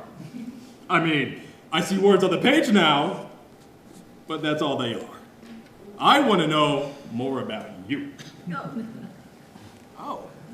I like him. I see why you get so nervous. Oh, shut up. Well, this is awkward. Tyler realizes his brazen mistake as Saxon is taken aback. And personally, I'm quite offended, leaving silence to brew with regret. Excuse me! Oh, no. I wasn't saying that to you. I am. Wait, you didn't hear that. Hear what? Nothing, just a very loud, annoying cricket. Cricket? Where? Do y'all see a cricket? I haven't. Oh. He's talking about me, isn't he? My bad if you thought it was strict towards you, because it wasn't. I accept your apology. This time.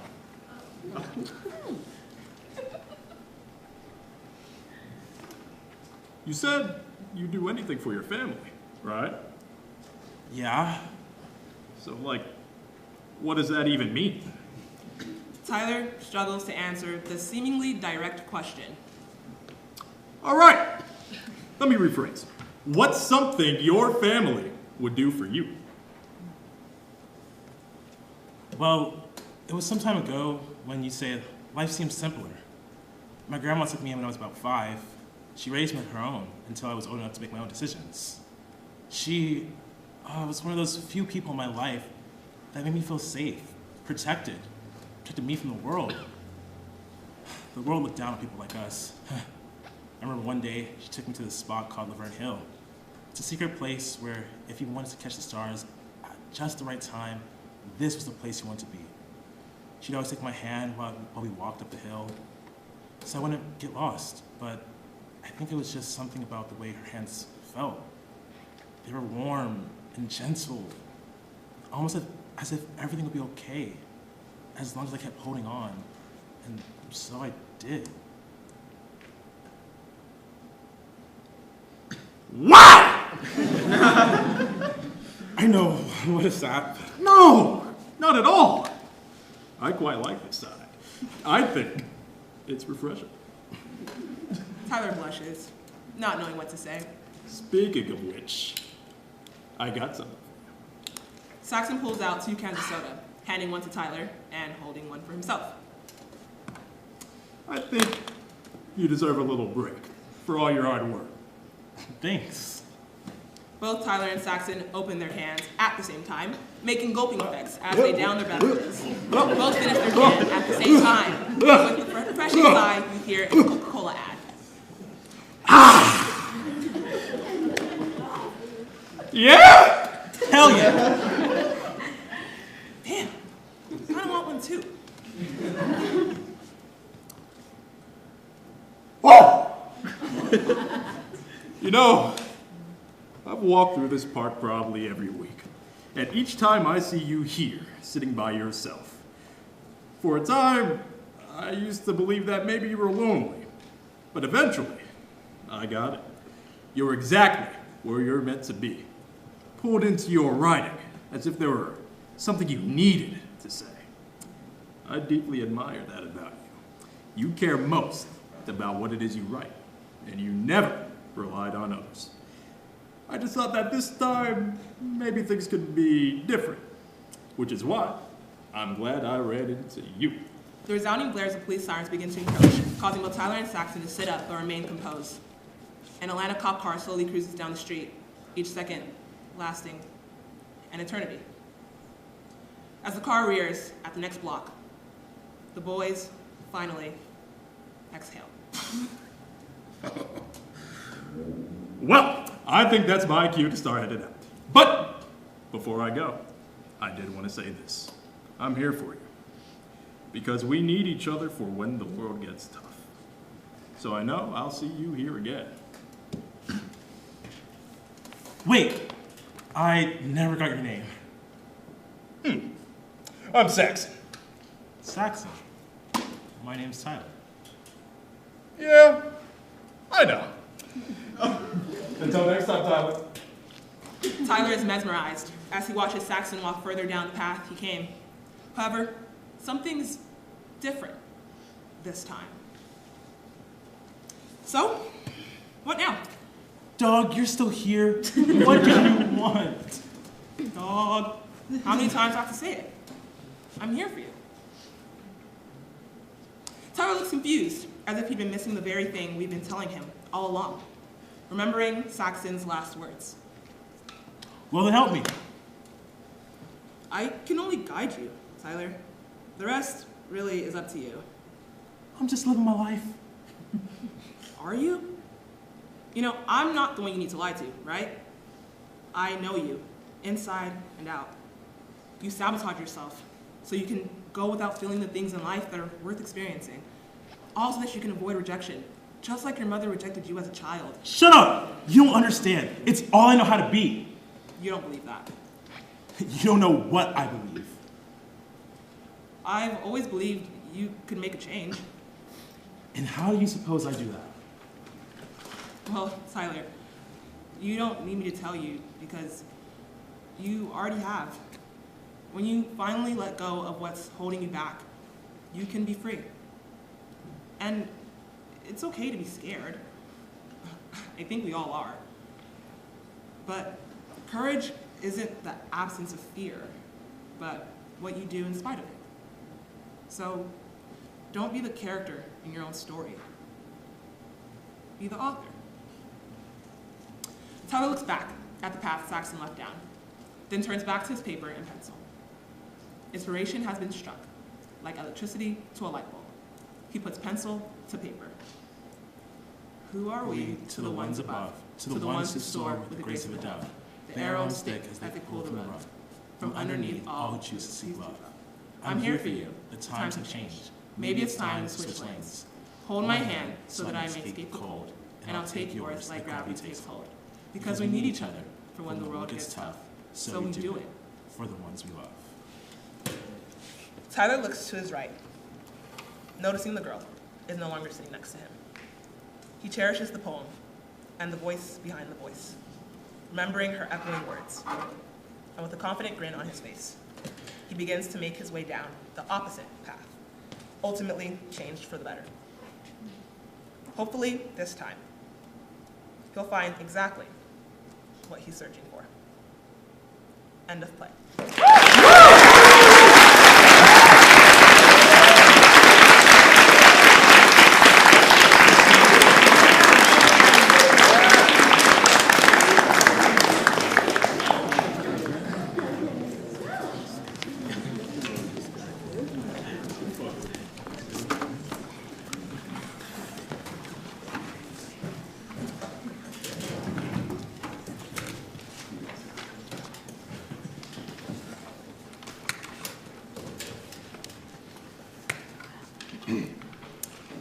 God Left Us in the Dark, written by Kellen James, directed by Yari Reyes. An abandoned construction site, nighttime darkness broken by a flashlight. Kai, late teens, holds a video camera to his eye. His smile's playful. He's everybody's older brother. Shh!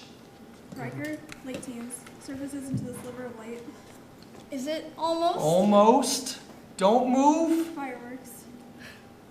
Happy 2018. Happy New Year. Resolutions? Already? I haven't thought of those since last year. Shut up. Riker takes the camera and turns it towards Kai. What were they last year? Finish a short film? Done. Lose your virginity? Still working on that. And stay alive. Kai's easy smile stiffens. I'll do my best. A knock. Riker turns toward it. The fireworks are gone. Kai steps away into the darkness. Riker sinks down and collapses into An office chair. Lights come up on Riker's room. A teenage depression cave. Riker sits at his desk, hunched over a laptop.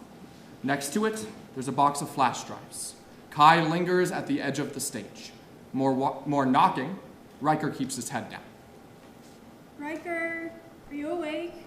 Yeah. Your English teacher just called. She's concerned about your grade. I'm working on it. Can I come in? Sure, I guess. Enter Shannon, 50s, Riker's mother. She waits in the doorway. Miss Espinosa told me she hasn't heard from you since school went virtual. If you're struggling with the material, you need to communicate with her. I'm not struggling. You shouldn't be. She told me all the work you've turned in has been great. She was very impressed with the essay you wrote on the Gal Shahida Ali poem. She only said that because she's a fan of his. I bullshitted most of it. Even the Rain. Strange poem.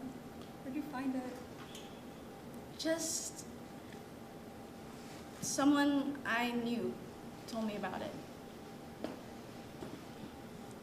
What is that? What are you watching? Nothing. Leave me alone. Are those Kai's videos? How long have you had those? I heard Aunt Vivian ask you about them at the funeral. So I took the box from his room. My sister has been practically breaking down our front door since December for those flash drives. You're telling me you have them the whole time? She can't have them. He's her son. I don't care. She doesn't deserve them. And you do?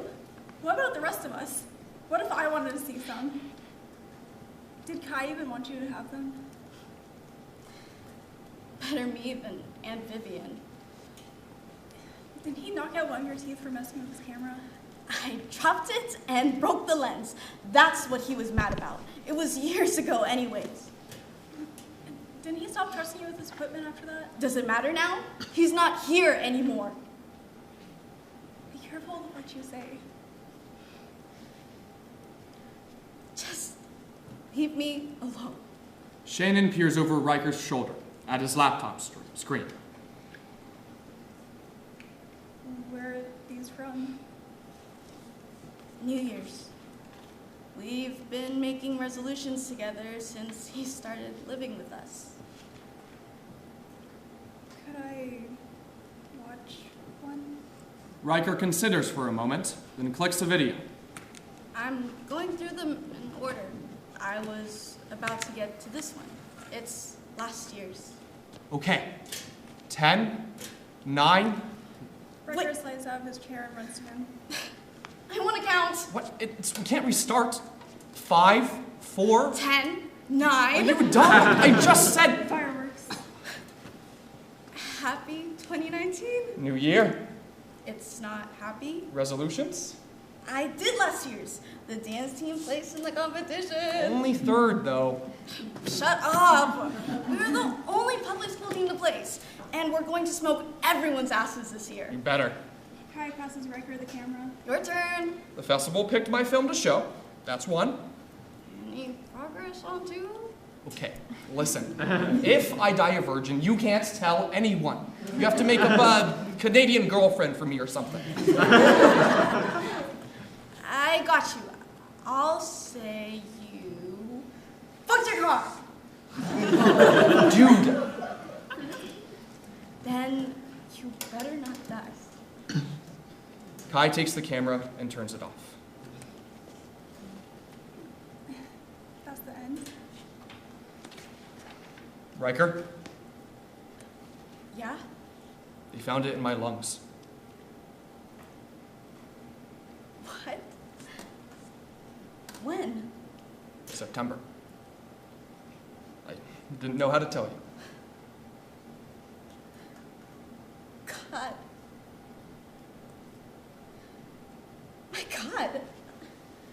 After we died, that was it. God left us in the dark. And as we forgot the dark, we forgot even the rain. I told Mrs. Espinosa I liked a poem we read in class, so she's been sending me more. She sent me that today. I don't know, it's stuck in my head.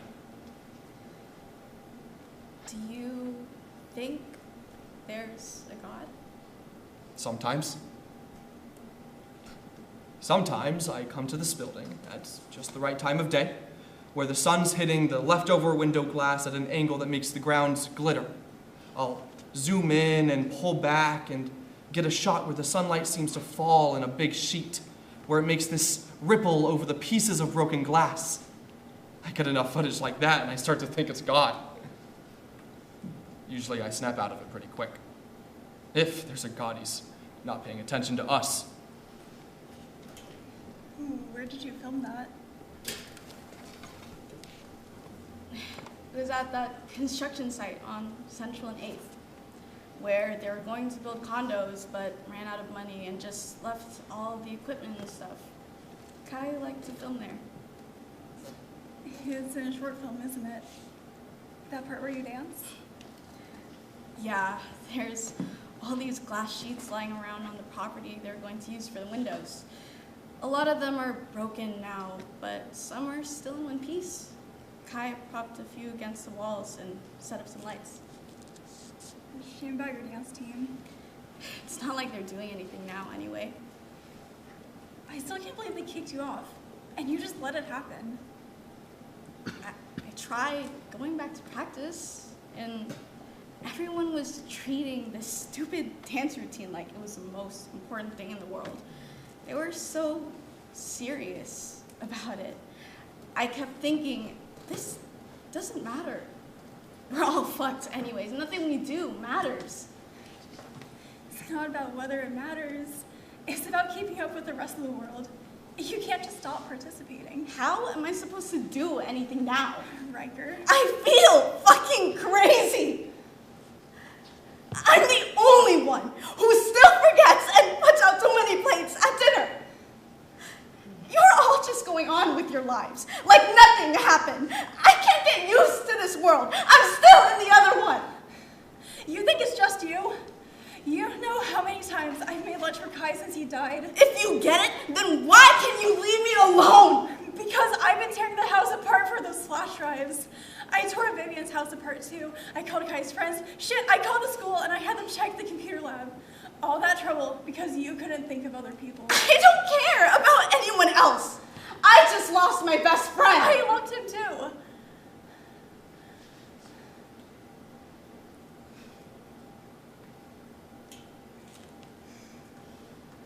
When your teacher called, I just got off the phone with Vivian.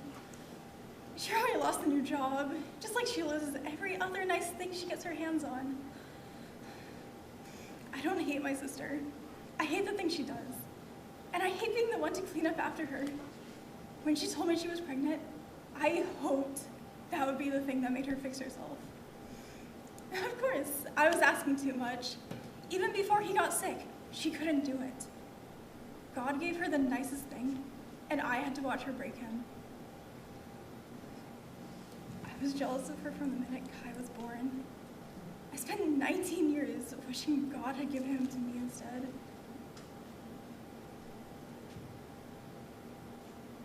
Hey, Mom? I'm sorry.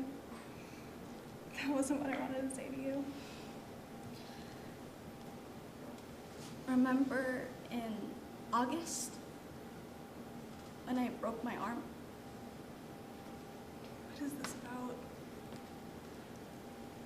That's the day the video stopped. August 14th. There's a bunch of them from that date. It's hard to tell what's happening, but I know they were shot at the construction site. It's just footage of glass shattering. I don't know what for, maybe another short film. What does this have to do with your arm? I remember I kept wondering where he was. He was out all day. When he got back, it was dark, and he was in this weird mood, all worked up. I tried to talk with him. I'm doing everything right. I'm on time for my appointments. I take the pills. I don't argue with the doctors. I do my homework in the hospital. I don't eat sugar. I don't smoke. I've never had sex. Not like anyone would want me anyway.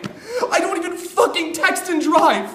I'm a fucking good kid. I keep my head up and I smile at everyone, and I'm always promising people I'll try. I'll make it. I'll live. But I don't even... Kai! Please! I don't even want to. Please! Don't give up. Don't you fucking tell me what to do.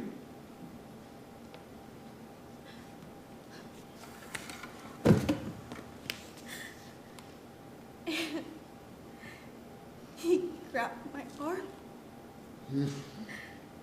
and twisted it behind my back. You told me you slipped. I figured everyone would want to pretend it didn't happen.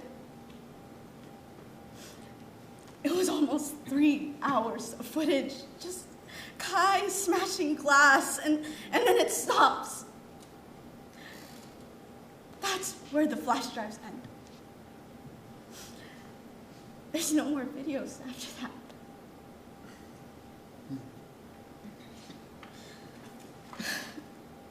I'm going out.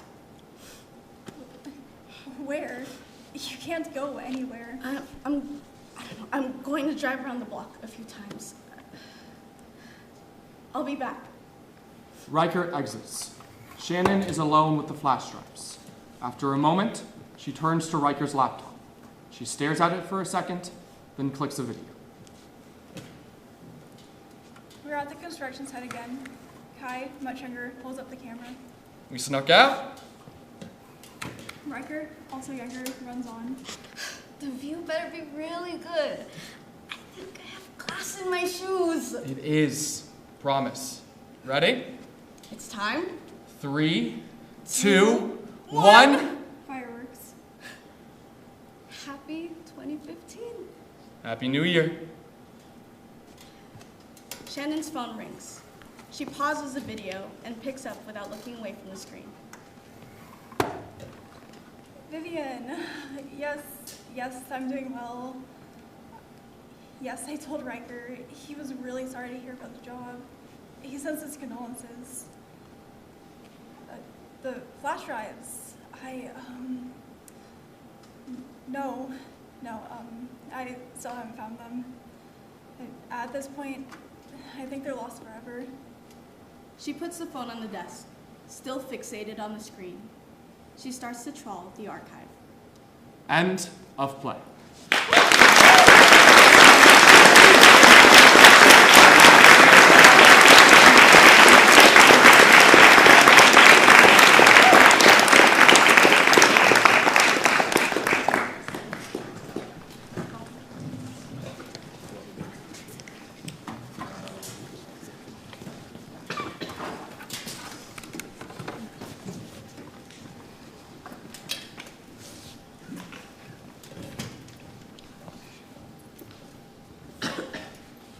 Blood and Thorns of the Past, written by Alex Corral, directed by Sebastian Ocampo.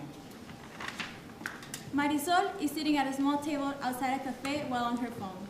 Cafe music is playing softly through speakers while birds on the sidewalks chirp along. Other than Marisol, there are no other guests outside. Renee enters carrying a small box. He places the box into his pocket before approaching the table. Hi, mija. Wow, you look great. Marisol places her phone down as she is greeted. Thanks, I guess. Renee takes a seat. While Marisol scoots a little further from the table. You dyed your hair. It looks good, you know? Yeah. I like to change it up. Look, I'm really busy, and I was just hoping I could get the ring. Espérate, just hold on. I haven't seen you since your graduation. I mean, how have you been? How's that friend of yours? What have you been up to? I really am busy. Oh, Maria, por favor. It's been so long. After the way you left, I've missed you, mija. I just want to know how my daughter has been. To talk to her. Por favor. Yeah, okay. I've been good.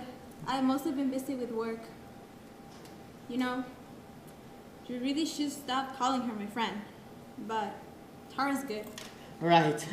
Pardon. Work. What do you do for work? No, let me guess. I bet you work for an art gallery. You always like to paint. And you're always so good at it, too. You always got the best grades in art. I won't ever forget the portrait you made of me and your mom. I still have it, you know? No. Actually, I haven't painted in years. Not since high school, really. But I work in accounting for the city. Nothing fancy, but pays the bills. See, still a good job. So, what did you order? Oh, just a caramel latte with cinnamon. Marisol picks up the coffee and moves a little further away from Renee. That's your mom's old order, isn't it? Yeah. A bit sweet though, isn't it? Though, you did always like sugar. Guess I just got used to it. Right. Well, I'll probably just get a black coffee. You know I'm not a fan of all that sugar. Right. Mom used to try to get you and eat all her sweets, and you always tried it to be nice. Then you make this face like a baby when they try lemon. Yeah, your mom had a big sweet tooth. I guess that's where you got it from. One time, your mom was making a cake for a family party. She left the kitchen alone for 5 minutes. When she went back to the kitchen, you were covered in frosting. We spent the next hour cleaning you up before making you take a bath. I was a kid. What kid doesn't like frosting? Renee smiles as Marisol laughs, appreciating the sound for a moment. Marisol scoots her chair a little closer to the table once again. It's nice to hear you laugh, Mari. I missed hearing you laugh. You and Ma were always so in love. You guys did everything together. I mean, I remember you guys would like wash up dishes together, then one of you would like always end up soaked while you guys laugh. Renee avoids his daughter's eyes. You would always dot it on her. Then when she got sick, you'd be up all night making sure she was okay, had what she needed.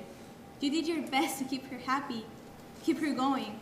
I know she appreciated every second of it. Having someone I love now, I can never imagine having to... Mari, ya, no hablamos de eso. Dad, it's been years. It's okay. I'm not a child anymore. I know it was hard for you. I just wanted to thank you for being strong back then. Mari, ¿qué ya? Sorry. There's an awkward moment of silence between the two. The silence is interrupted by a waiter who makes her way over to the two. Marisol backs away in her chair again. Renee's demeanor changes back to before the tense moment. Welcome, sir. Anything I could get you? Oh, a black coffee is good. Muy caliente, please. The waiter takes out a notepad and begins to write. Okay, hot coffee. Anything else I can get you to? Pastries, a sandwich? No, I think we're okay. You sure, Mija? Anything you want. It's on me. I'm okay, really. I insist. Something sweet. Do you have anything Dad. Marisol speaks through gritted teeth. The waiter continues to stand there with pen and pad in her hand. I said no, por favor. Mija, don't be that way. I just wanted to make sure. Papá, no más. Marisol backs her face with the hand that faces the waiter. Renee nods, folding his hands onto the table. Right, so a black coffee. You sure you didn't want anything, ma'am? Maybe another latte? No, thank you. Sorry about that. Just the black coffee. Yeah, sorry.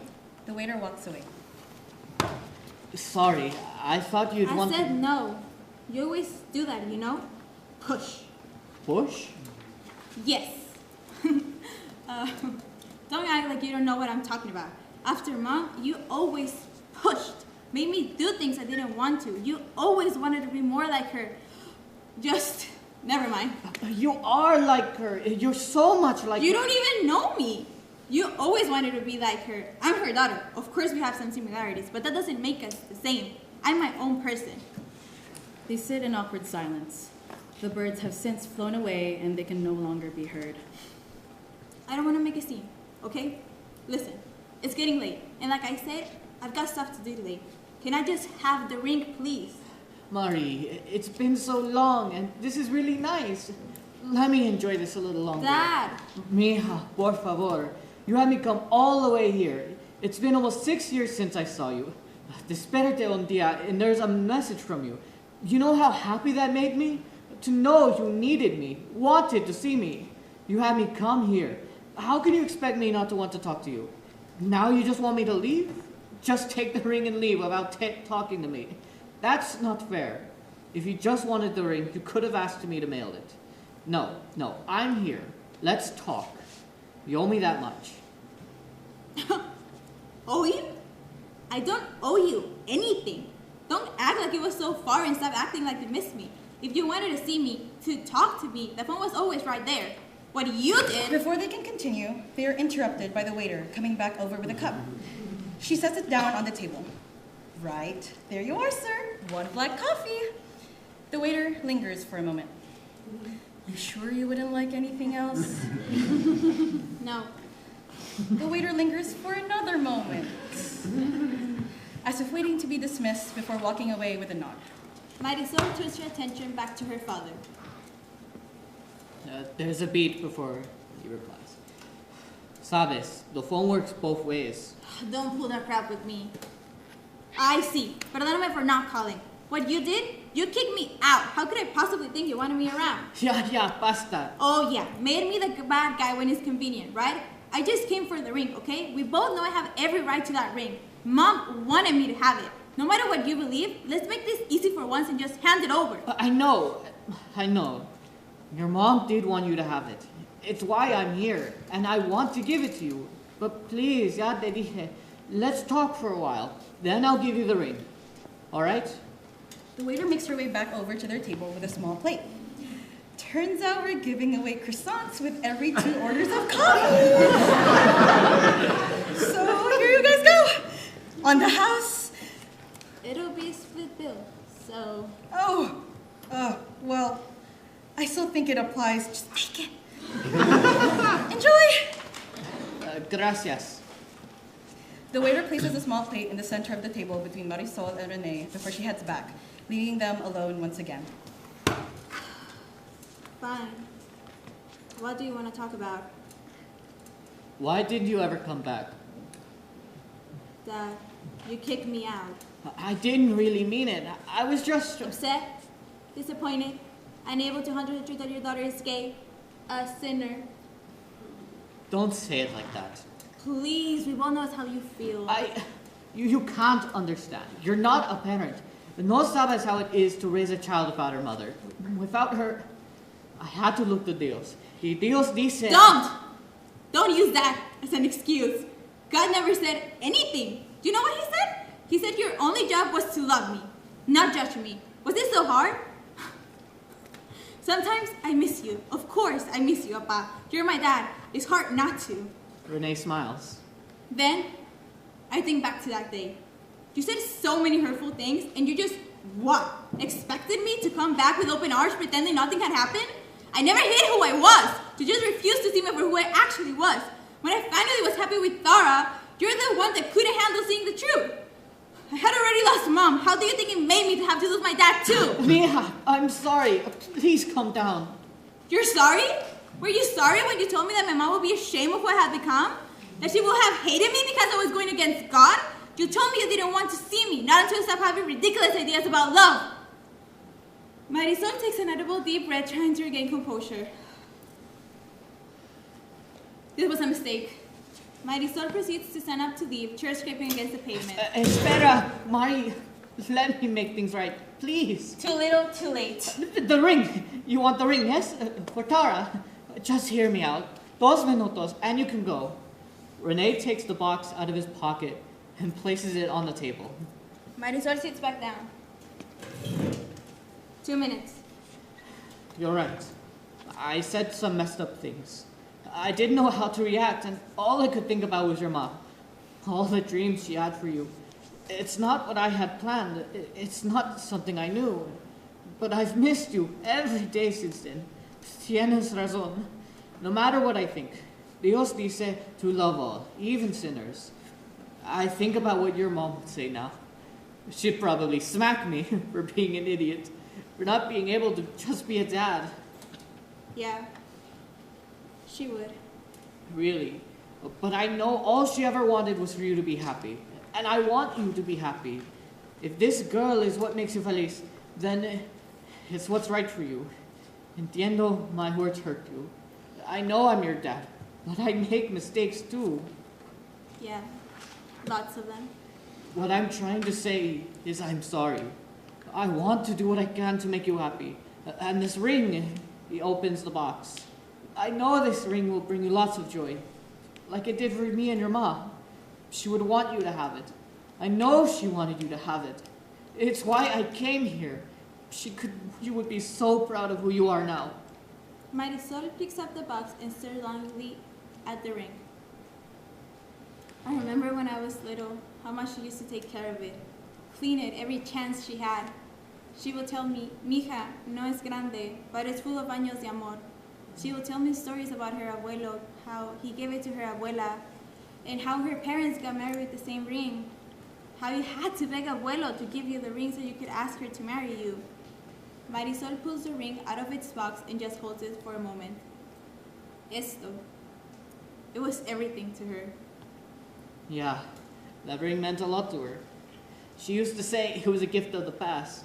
Marisol looks back at her father before placing the ring back in the box. Yeah, it meant everything to her. For me to have it one day, knowing she was gonna be able to pass it one day. Marisol closes the ring box. And you're right, she will be proud of me. She will want me to be happy, to live a life true to myself. And I know it will make her happy for me to have the ring. She told me a long time ago that it will become a part of my story. There's a long pause of silence. I appreciate you saying sorry for things, but this apology, this whole conversation, is long overdue. You can't always bring up God as an excuse, and you can't bring Mom into everything either. There's no excuse for the things you've done and said. You didn't have to be perfect. You just had to be there. In the end, you couldn't even do that. Marisol stands up from the table chair, scraping against the pavement. Mija, Thank you for the ring. Marisol grabs her bag and coffee, placing a small amount of cash on the table. She stands there for a moment, contemplating her choice. Adios, Appa. Marisol walks away from the table, leaving Renee alone on stage. Watching his daughter walk away with her prize, he takes a long sip of his coffee. After a beat, the waiter comes back. I see your daughter has left. Would you like anything else? No, his daughter. Renee pulls out a wad of cash and hands it to the waiter. Keep the change. Thank you. Have a good rest of your day, sir. Renee doesn't respond before the waiter walks off. Renee's glance changes up to the sky. The sound of birds on the breeze come back into earshot. I miss you, mi amor. End of play.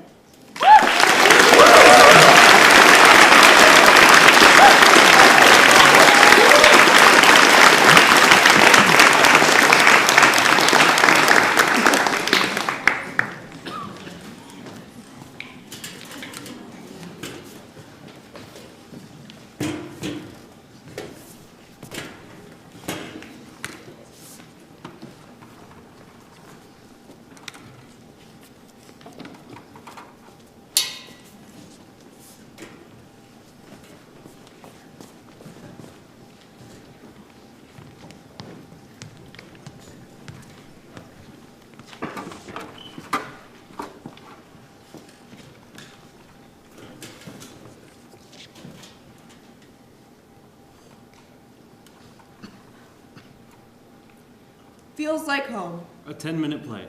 By Sebastian Ocampo.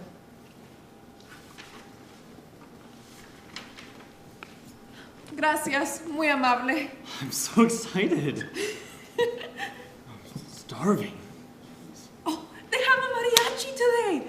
I'm so surprised it still gets this busy. I didn't expect it to be this crowded, you know, with everything going on.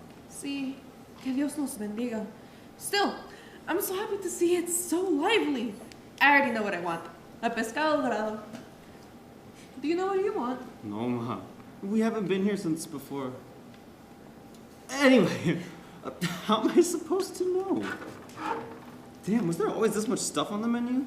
Claro que sí. They have everything here. Has it really been that long? Yeah. What, like 10 years? 10 years? Really? Yes, really. When did you get so old? You're one to talk. I'm only 19. Santi, are you calling me old? You're my old lady. Oh, that's great!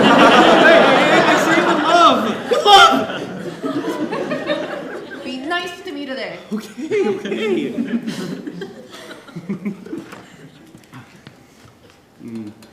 Should I get the salmon or shrimp ceviche? Hi, Santi. What? No. Salmon was your dad's favorite. Remember? That's what he got last time we came here, too. No, I don't remember that. Really? I guess it has been a long time. Was it good?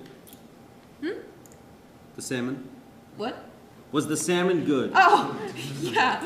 The salmon was good. It was delicious. Then I'll get the ceviche. Oh, the ceviche is great.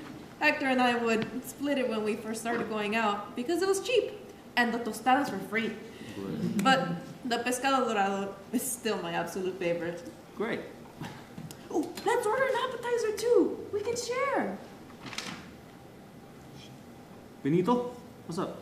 I remember the empanadas were really good. No mames, for real? Empanadas con relleno de camarón. No, I'm literally on East Florence right now with my mom. Ooh, I think the shrimp ones were our favorites. No, we're at Melinda Nairi. Are you sure? Who'd you hear it from? Disculpa. Damn it. Saw them yourself? Did us? Santi! Mom, we should go. Eh? We just sat down. Benito saw ice on a block away on Gage. What? He swears it. We should go. We should get the shrimp empanadas. What? I remember really liking them. We even got them delivered to the hospital for your dad. Did you hear me? We waited an hour to get seated. We're hungry. Let's just eat. Are you kidding me? It's fine. I have my green card. Sit down. Mom, I told you that it basically doesn't mean anything anymore. Santi, it's my birthday. Calm down. Mom, I'm serious. We have to leave. It's the only thing I asked for this year. We haven't been here since your dad. It's not safe. Fine. We're in a restaurant. You can't just pretend like everything's okay. It's not. I just want to have a pescado dorado, okay? No. Santiago! What don't you understand? They could literally come in here. Santi, look around. We're not alone. The restaurant is full, so what? That's worse. Santiago, cálmate. So now what? We just sit here? Now we wait to order. Don't do that. Do what? Don't ignore the issue. I'm not ignoring anything. I'm trying to protect you. I don't need your protection, Santi. Yes, you do. We're in danger, and you refuse to acknowledge it. Someone has to do something. I have to... What are you going to do? Mom, how can you expect me to sit here like some kind of bait? Santi! I don't get it. You can't even drive on the freeway. What? You don't know how to use your phone. What are you hate doing anything by yourself. No, You need me. I have to do something to keep you safe. Enough! No, listen to me. We're leaving. Santi, I know how scared you are. Really? I don't think you do, because if you did, I'm also scared! I feel like how I felt when I first came here 20 years ago. Mom. I wasn't supposed to stay for more than 6 months, but then I met Hector, and we had you, and I had no choice but to stay. I feel so much more fear now than ever before. Now that it's just the two of us. Why aren't we leaving? Because what? Because I miss home. What? This restaurant makes mariscos exactly how they make them in Nayarit, where we're from. I've never been there. This restaurant feels like home, Santi. A lot of people who come to El Norte from San Pedro Lagunillas work here. Lagunillas means lagoons. My pueblo catches fish from the lagoon, and pescado dorado is our family specialty. I didn't know that. I'm sorry. I haven't shown you. I'm sorry, I can't show you. It's okay, but we can't stay here. Can we please leave? I'm not going anywhere, Santi. Mom, I get it. I get it now, but We don't know that they'll come in here, so I'm not going anywhere. Seriously? I'm going to risk it.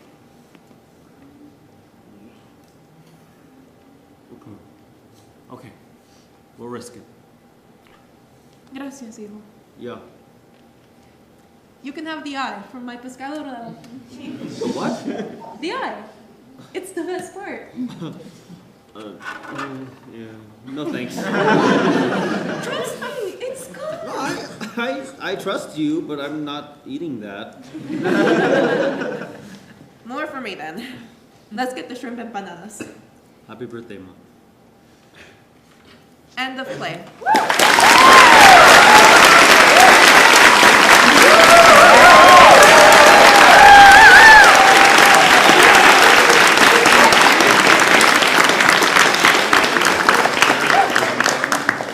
Y'all! What?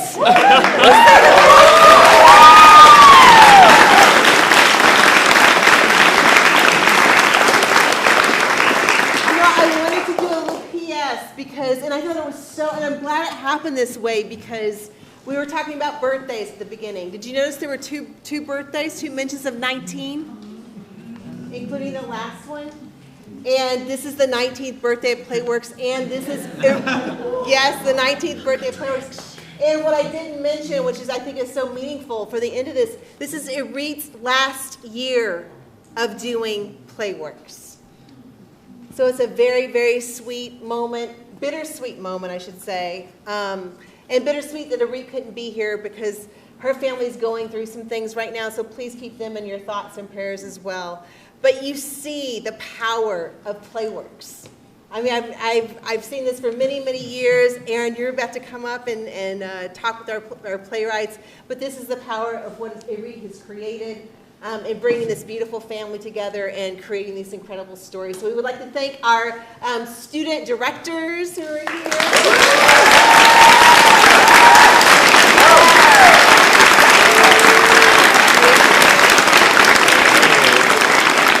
And let's give one more huge round of applause for our Night A company.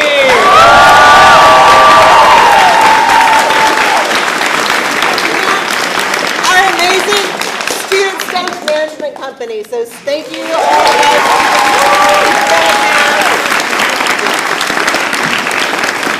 In just a few moments, we will be having a talk back with our lovely respondent, Erin Henney, and the playwrights of tonight's shows. We invite you all to stick around if you wish to stay. Thank you all so much. Have a wonderful night, and we hope to see you tomorrow for Night B. Thank you.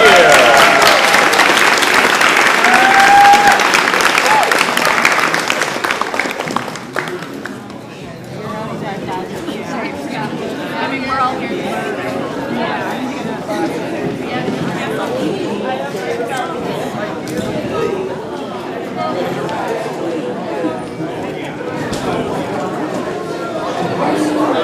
Hi, sir.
You see them like herpes. Or like, I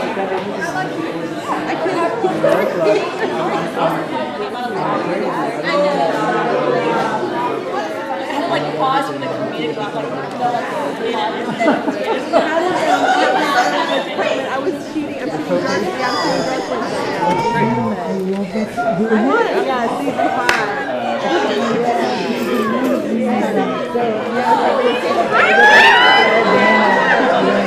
That's why I wasn't here. Yeah, I'll go for that. Oh, yeah.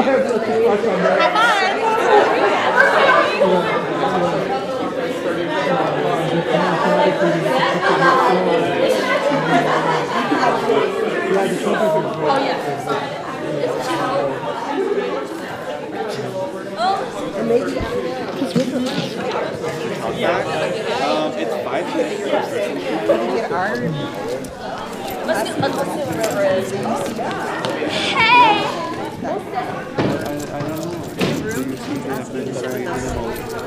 I said yes. I think we can go there, no?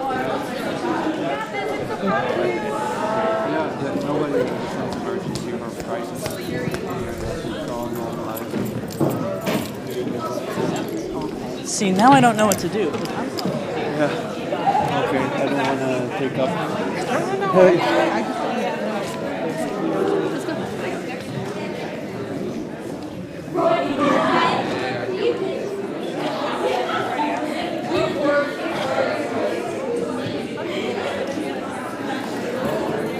Do you want to say anything, or should I just? Yeah, I think happy to just. I think we're happy to just dive in. Yeah, feel free.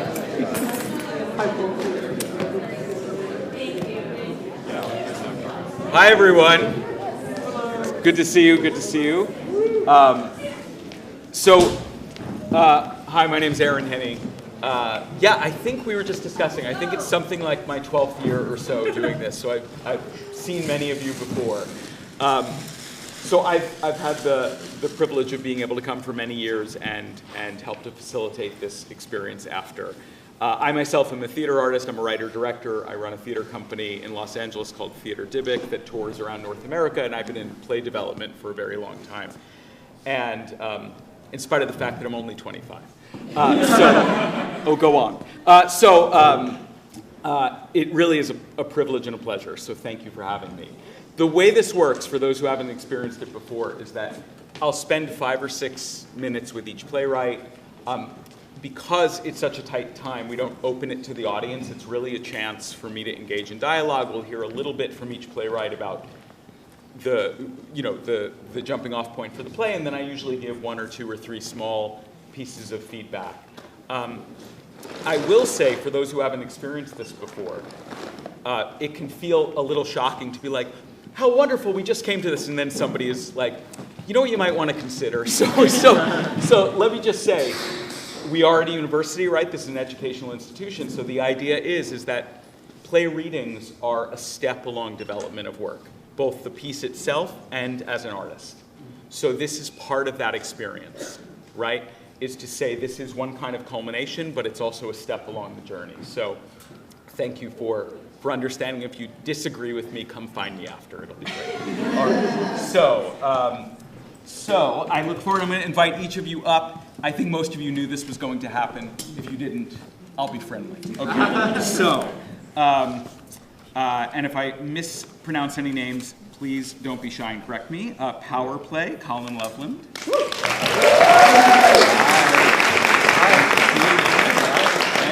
Thanks. So first, before we dive in, I just want to say, I always want to start by saying congrats to the actors and the director. Thank you for your good work. You allowed us to hear the play. So I'm just going to go to my notes here. Colin, start us out. I always like to start by you telling us whatever you want to tell us. Where did the idea come from, or what were you exploring? Anything you want to share? So you're going to hear this a lot tonight. I don't know where she is in the audience right now, but a lot of these plays, including mine, were initially generated from Paige Goodwin's TFDP 164A class. So this was kind of born early on when she was like, yeah, we're writing 10-minute plays, so you don't have a ton of space. So I was like, what can I do in 10 minutes? Because I like to go really long. So then I was like, I'm going to go back to what I've done before. In high school, I did a kind of a one-man almost type of play as part of a larger show. Too Much Light Makes the Baby Go Blind, if you've heard of it. 30 scenes, 60 minutes, mostly student written, you gotta keep it going. And I wrote a piece called A Day in the Life of a Straight White Male. So I was like, you know what? I'm gonna go back to my roots with what I did in high school. I'm gonna kind of expand on that, and we'll see where it goes. And I ended up with that. So. All right, thank you, great. Yes, I know that fast short play format. I've been to what's the group in Chicago that originated that title? Great question, because I forgot. I've been in the theater. I forgot to. Okay. So first, I just want to say, nicely done in terms of sort of theatrical compression, right? There's an idea that you get people into a theatrical space and reveals happen more quickly than they would in life. Power dynamics show up in ways that in life might take a long time, but in the theatrical space are kind of jammed together so that we experience them in a heightened manner. I thought that worked really well. I thought you thinking about the complications of a triangle in a space of how power dynamics play out between three people and who has the power and when, you were obviously exploring those things. So I thought that worked well. So I just have a couple questions. Talk to me about, for a moment, it's called power play. There's power plays going, between the characters. The power goes out, so there's many things around power going on. Talk to me about kind of where you were wanting to leave us, sort of emotionally. Like if I were to say to you, like, what are you wanting us to think about? What would To be honest, the way that I looked at developing this was like, given what I know and what I've worked on, what would be the funniest option to happen? So then I was bouncing back and forth, and I submitted a version of this piece to our workshop, and then everyone was like, yeah, that was great. What if you made everyone worse and like more misogynistic and crazier? Yeah. I was like, okay, sure. So the end goal was really to just take the audience on a pretty wild ride that they would have a lot of fun with.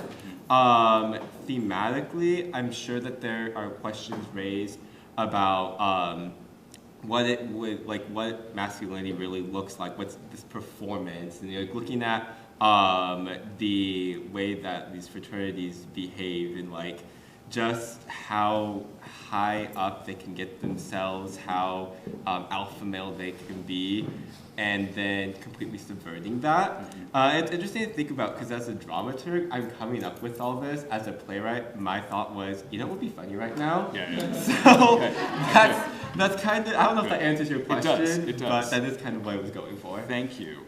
So I guess just a couple thoughts, things to consider if you were to revisit the piece or in future pieces. First is, there's sort of a thing in theater about dealing with the givens, meaning whatever you set up and actually dealing with the complications of what you've set up. So you've set up power going out, but you don't fully deal with the complications of those. You stick pretty close to the complications of what's going on with the characters. And something I want to propose to you is that if you actually deal with the power going out, which you've set up, and you allow the characters to have to navigate both each other and what's going on in the space more fully, it actually, the thing you are seeking in comedy will only get higher, not lower. Because not only are they navigating what's happening between them, they're also navigating that they're in the dark. They're also navigating responsibility, right? Those kinds of things. So when you set something up, make sure that you're fully paying it off, right? I think, too, I'm thinking about what you just said about, and now this, and now this. And often I go as far as you can with that. What I would say is consider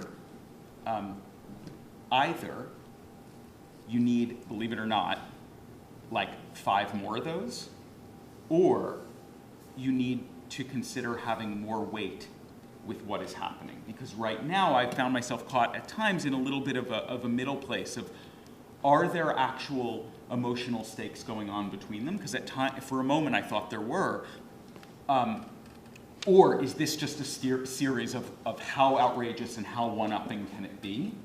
And because it either needs to be the avalanche, right, of so many outrageous things that I know I'm in a world where none of it has weight and it's the accumulation, or you have to deal with the complication of what's been revealed and watch people navigate the big reveals about their interpersonal dynamics and their sexual dynamics and such. And right now it's a little caught in the middle where I either need 30% more or for you to dive in more deeply with what you've set up, right? Which means it's a different kind of comedy, right? There's the accumulation comedy, or there's the like watching people have to navigate, I've just revealed something happened between us and now we're having to navigate the awkwardness and talk about that or avoid talking about it. And right now it's sort of somewhere in the middle, so I think you want to make a choice as a writer and go all the way with it. Any questions? No, just a thought, because when I had my final draft of this at the end of fall quarter, it was considerably more explicit and wild. I went back and forth with the professor, like, should we dial this back for PLAYWORKS because the audience? And she was like, yeah, probably. So with what you said, I think in the future I would either make the choice to either slow it down or go back to what it was in the fall and just go all the way over and see what happens with it. And my only recommendation is, if you're going to do that, do yourself a favor, write both versions. Write both versions. Give yourself the freedom. I mean, I will tell you, you know, it's a horror show, but I write 300 to 500 pages for a 90-minute play. I'm not suggesting this. But part of the reason is because I can only find out by seeing what's on the page, and then this is how I work, and going like, oh, no, you know, how do you carve something out of a tree? You have to have the tree, right?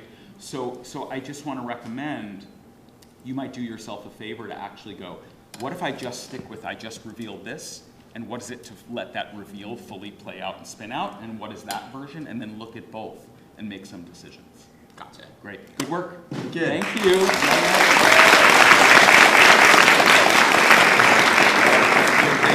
All right. Okay. SHIRTBOX. Hayden Harbison.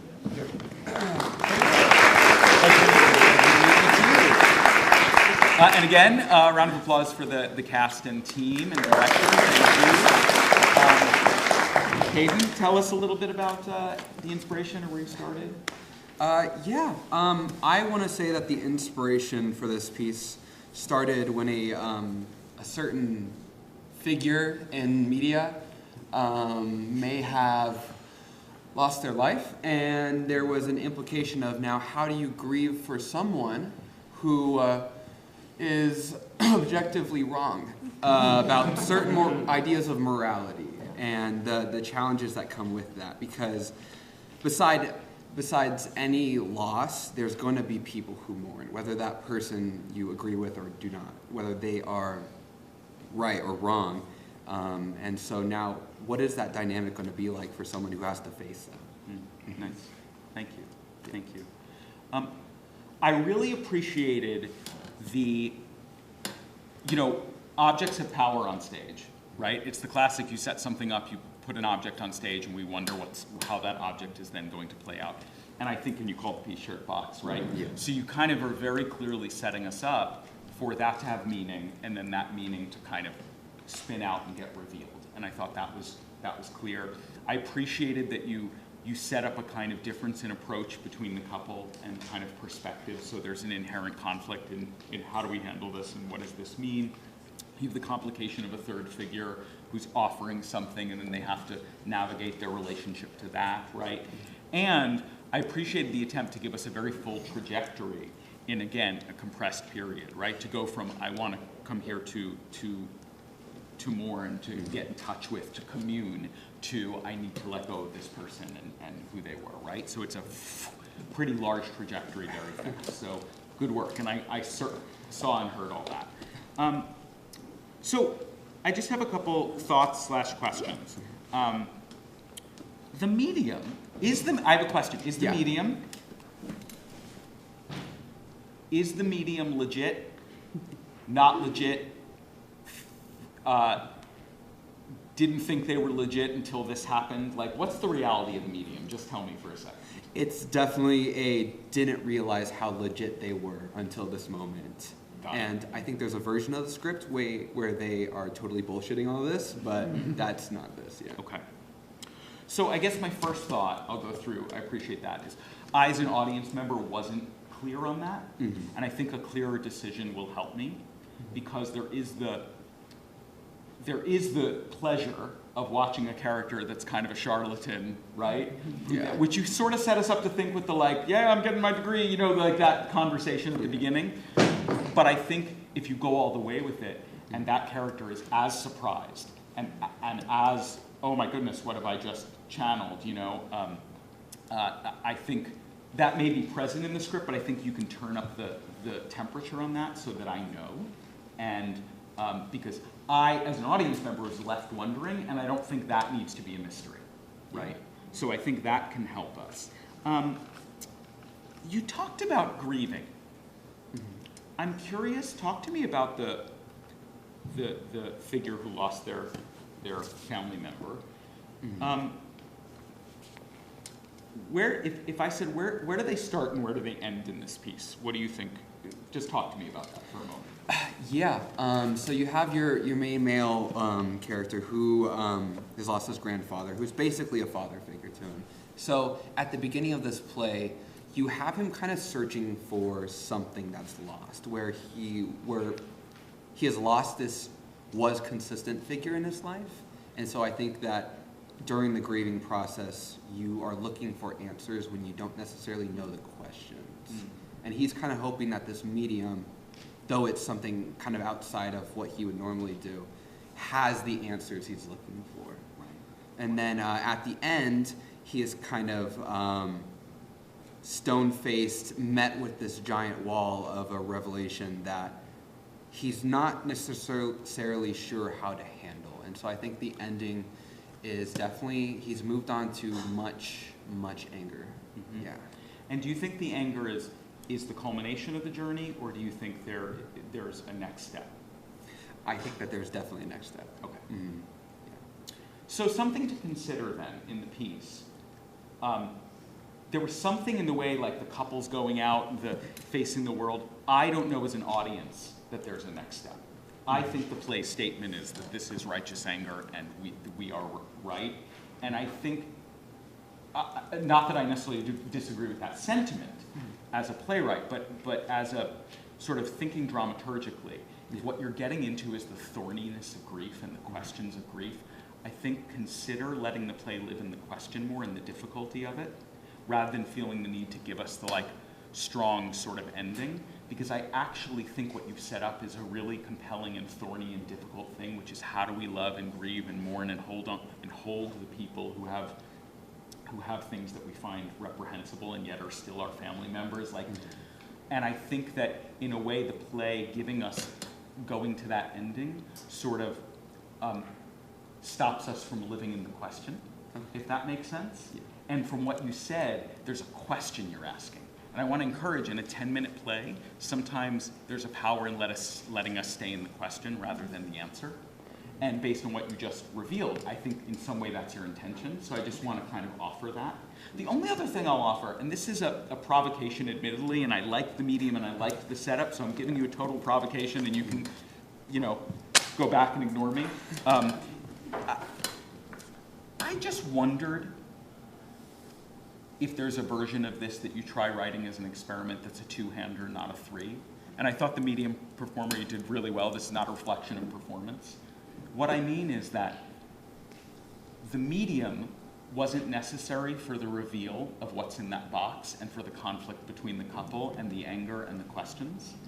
And I just wondered, I liked that sort of supernatural element, but I also wondered if you were getting at something thorny about how two people who are coming from different places have to navigate a relationship. One has a very personal relationship, one has a different relationship to that. And I just wondered if we needed that third figure. You have the object and you have the couple. And so something to consider is is what would it mean to just let them live in the conflict around this, and you can find out how thorny and difficult it is. Yeah. Yeah. Does it, thoughts, No, questions? that absolutely makes sense. I think that my attempt with the medium is to provide a sort of third perspective of this like spirituality. But definitely the meat and the bones of the piece is, again, the box. And so absolutely, I think you're correct that there is, that it can exist within those kind of three elements, the two and the box. Yeah. So just something to consider. Yeah. Yeah. Good work. All right, Thank you so much.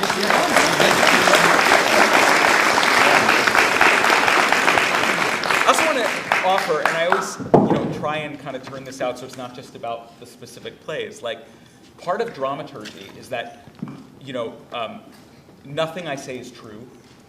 It's like, it's all just questions and potential answers and potential ways of approaching them. And usually I say if the question causes a productive discomfort, then there's something to explore. My solution may not be the solution, but the question is the thing to look at, right? All right, so, let's see. An Encounter with Death, Kane Austen.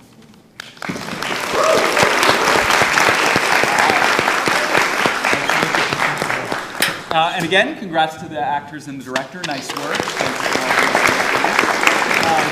Kane, tell us a little. Oh, yeah, of course. I guess I'll start with what inspired me to do this. I think I had a point growing up, as I'm sure a lot of people did, where I realized my own mortality as a human being. I know, only existentially depressing things here today. And I had this moment where I was like, well, I have to rationalize this, because otherwise it's just going to keep me here forever. So I grappled with my own mortality for a long time, and one of the ways that helped me cope with that was by personifying death as this figure who could be reasoned with and spoken to, who could be consoling and comforting. And then I looked at it from a different perspective of, if this was this person's job, or this figure's job, to be the ferryman of the river Styx or what have you, this person who brings people from one wood to the next, and they had to watch every human being ever do every mistake they could ever possibly do over and over again, and he could do nothing about it until after they were dead, that would probably get really annoying really fast over the course of all of human history. So I wanted to bring that to the table of this death who is, who can be consoling, but more than anything, is just kind of tired of having to do the same thing over and over again, and wants to help people, but literally can't. Yeah. Thank you. Thank you. I appreciated hearing that. I appreciated sort of the clarity of the setup, right? We know right away where we are. We know the circumstances. Then we get the theatrical surprise of the person discovering and being like, woohoo, and then, right? And then how that plays out. So I think you did a really good job of kind of clearly setting us up in a way that we weren't, you kind of gave us a ton of exposition right away in a way that didn't feel expositional, meaning it didn't feel like the writer saying to the audience, just so you know, here's what's happening. It was because anytime you have a character on stage discovering their own circumstance, it's a way of also letting the audience know the circumstance. So I thought that was a skillfully done, so nicely done. I'm curious, talk to me about, forgive me, I'm trying to remember their names, Joe and Mo. There we go, Joe and Mo. Talk to me about what's going on with them both dying, what you were hoping to kind of show in having these two figures. Going right down to the names of them being so similar, and I apologize to my actors. My intention was to show that they're two sides of the same coin. They are two people who have spent their lives assuming there will be more time to do things after they're done hating each other. Right. But the reality is they've only lived a life of hate, and it comes to an abrupt end, and there's nothing after. So all they've had this entire time is the hatred they've had towards each other. Right. Okay, thanks. So I think something to consider, the good news is you have a lot of room in here to expand if you wanted to. And I say that because, and you probably felt this, that you kind of gave us that setup with Joe, and then Mo dies. And then Mo, it becomes, I know. And then it really is Joe's play, and Mo kind of disappears. There's probably a good full 2 pages where Mo says pretty much nothing, right? And I'm pointing this out just to consider that when you have a three-hander and you introduce that third character into the situation, in general, you either really want to use what you've introduced, or not do it. Because what's happening is I'm aware that there's a third figure on stage who is dealing with their own thing. They too just died, right, very quickly. They also have their anger and resentment. But in order to deal with your protagonist, who identify as Joe, you sort of abandon them to the side. And I think there's a decision to make if you were to revisit this, which is that either you want to really, really let it be a three-hander, and the complication of now Death has to deal with these two figures, and they're fighting it out while Death is, right? Because then that's exciting, and also if what you're getting at is how anger and resentment, if it leads you in your life, what a loss. And even in Death, they're fully playing that out, and Death is having to, you can see how that might get to the heart of what you want to. Or Joe is left here abandoned alone and seeing what his anger did to him, and Mo's still alive, and what does that mean? I think right now it's caught a little in the middle where Mo dies. Even down to where Mo dies, Joe as a whole trying to figure out Death, Mo is like, oh, I'm dead, and it's very quick. And I think that's because you know, in a 10-minute play, you don't have the time to let it play out, so I think you have a decision to make about that. And you can either use the complication and let your themes about resentment and anger and what is it to live that life be fully seen, or let Joe experience that alone and notice the distance between them. Thoughts about that? Questions? Oh, no, I completely agree. You made the point about there being two pages of Mo not speaking. There were probably 2 pages that were originally there of Mo speaking that I had to throw out to make it a 10-page play. Yeah. And I think going back to it, I could definitely add it back in with more time. But I agree with what you stated. I mean, that's the thing. It's form and function, right? The length of a piece is so much of what you can accomplish. And what I've learned is that if it feels like I can't fully do it, actually more fully abandon it and just say, you know what, I'm going to focus on this play here. Yeah, and I think, because I thought you were getting into some interesting things around what is it to live a life of resentment and anger, and then what's the journey of letting that go. And I think that if you clarified between them, or if you only focused on one, we'd also hear that trajectory more clearly. Good work. Thank you.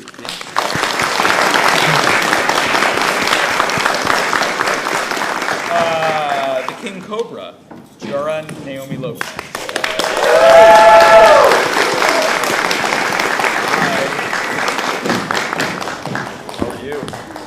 Did I say your name correct? Yes, you did. Okay, pleasure. Nice to meet you. Nice to meet you too.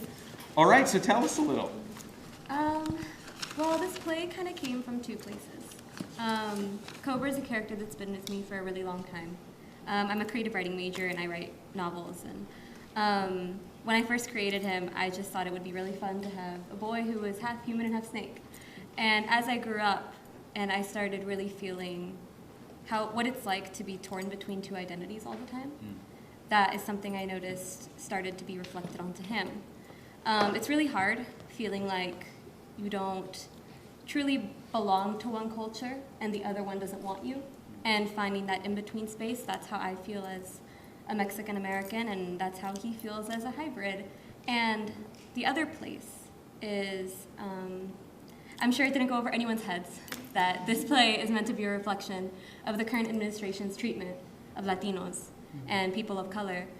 And my grandparents are immigrants. They are the most amazing and talented and hardworking and just intelligent people that I will ever know. And when I turn around and I see the things that are said about their community, that they are criminals, that they are evil, that they are snakes, I feel like it's my job to say something about that and to make a statement on that. Because everything that they say we are not. And yeah, that's kind of where this came from. Thank you.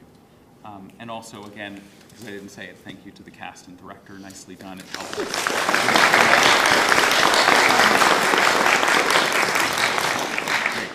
Well, I really appreciated one is so much of what you're saying about the themes were so clear. And I think, and I mean this in a positive way, that the play is a blunt instrument, and I don't mean that in a bad way. I actually I write very blunt instruments, so I understand. And what I mean is that, like, the metaphor is really clear in a positive way. That I'm like, I know exactly what this play is doing, and in 10 to 12 minutes, there is a satisfaction, and I know exactly what this play is doing, and it's not being subtle about it, it's actually being very direct so that I can receive it, reflect it, right? And I think in 10 to 12 minutes, that can be really important, because especially in a piece of social commentary, that kind of directness is helpful.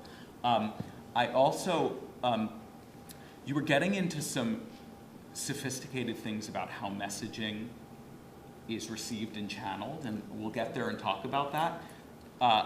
That being said, I appreciated the sort of, you begin with the messaging, right? If I remember correctly, yes. You begin with the kind of politician and then transition to the scene, and I thought that was a really interesting and skillful choice, so that you're actually not starting with the personal, you're starting with the political and then moving into the personal.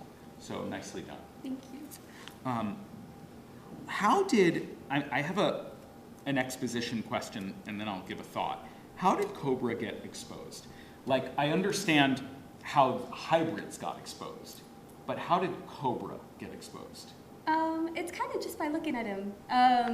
He has green hair and he has snake eyes and all of these little features that, it's like if I saw this person over here, it was my mother, and she had those features and everybody else looked at her, they would think, oh, that's a little odd, but I'm not going to immediately jump to, she's a snake person, right? So it was kind of just the worst kept secret. And then when the news came out involving other hybrids, everyone kind of looked at him and were like, oh, that's what you are. It's kind of like everyone just came to that realization upon seeing him. I understand the logic of it, and that's a very clear answer. Something I will tell you as an audience member in that short a period, something to consider if you were to revisit this is, what would it be like? This is such a world-changing reveal. Putting aside the metaphor, I'm just going to take it from like the givens of the world you've created, right? Which is there are hybrid, human-animal hybrids that are revealed. That something to consider in a rewrite is, do you enter later? Meaning, the reveal has just happened in the narrative you've told us 3 weeks earlier. I started playing out questions of reality, of like, might this Cobra figure still be in the world of trying to hide, trying to deny, because we're only 3 weeks in. And so what I found is, I found myself wondering about the reality of it, because it's so world-changing in what you've given us. Like, if I took out the metaphor and just took the circumstances, so I want to encourage you to consider what happens if this play is written later, right? Because then your audience isn't left questioning, wait, how did this reveal happen? Why is it? Like, the questions that were at play for me go away if we're months into this, if we're a year into it, if we're a year and a half, right? So that's just something to consider. There's an old playwriting kind of saying about you enter as late as possible. Because if you enter as late as possible, a lot of the questions that come up about how we got here get taken care of, because you're already late. As of where if you enter early, I'm asking all kinds of exposition questions that maybe you don't want me distracted with. So that's just something to consider. And if I understood correctly, based on the reading, I think what you were doing was that the figure who's the friend, Danny? Danny, literally, the politician goes away, and Danny becomes the politician. Yes. Talk to me about that for a moment. That was mainly to showcase how such hateful rhetoric can really consume a person. She lost every ounce of love that she had, and her love is what made her who she is. And by the end of it, she just became this being spouting out these lies and these beliefs. And so I feel like the reason I did that double casting and that transformation is to show how hateful rhetoric can really infect somebody, how it can destroy a relationship, how dangerous it is. Because in the end of it, Cobra lost his best friend, and she also lost her best friend of her own fruition. It was her own decision to become that person. And that's kind of, So, and that I totally got. I think something to consider is that again, I as an audience member, I get the metaphor and I believe it. I'm like, oh, I get that you are now a vessel for this messaging. But I start getting slightly questioning about certain reality things. And by the way, I'm somebody who lives in super heightened theatricality, so I don't have an issue with that. It's that I start asking questions about, like, wait, are we to believe that she's now this figure? Are we jumping in the future and she's now somebody, a politician giving these speeches? Like, I'm starting to play out questions, and you're actually getting at something, and I've used this term a few times tonight because it applies a lot, something thornier, which is the ways in which we ingest messaging and then become a vessel for it in almost an unthinking, it's just their way. And I want to encourage you to consider that there may be ways to communicate that don't cause that confusion. It was actually the moment when the politician turned and she turned, and they were sort of both speaking. I actually totally got that. And the moment she took over and became him, rather than it actually sinking the message down firmer, I started wondering about reality questions. And so I just want to encourage you to think about that there may be a way to accomplish that, which is, I'm giving bad examples, but he's speaking and she repeats it, but using you instead of the people of. Like there are ways that you can actually give us the same message. Her stance takes on the same as him, but he stays in the background. That I'm not distracted potentially by my questions about what reality I'm in. Does that talk to me about those questions? Yeah, that absolutely makes sense. I completely see what you're saying. Yeah. I mean, I completely agree. So. Great. My job is done. Thank you. Really good work. Yeah, thank you so much. Pleasure.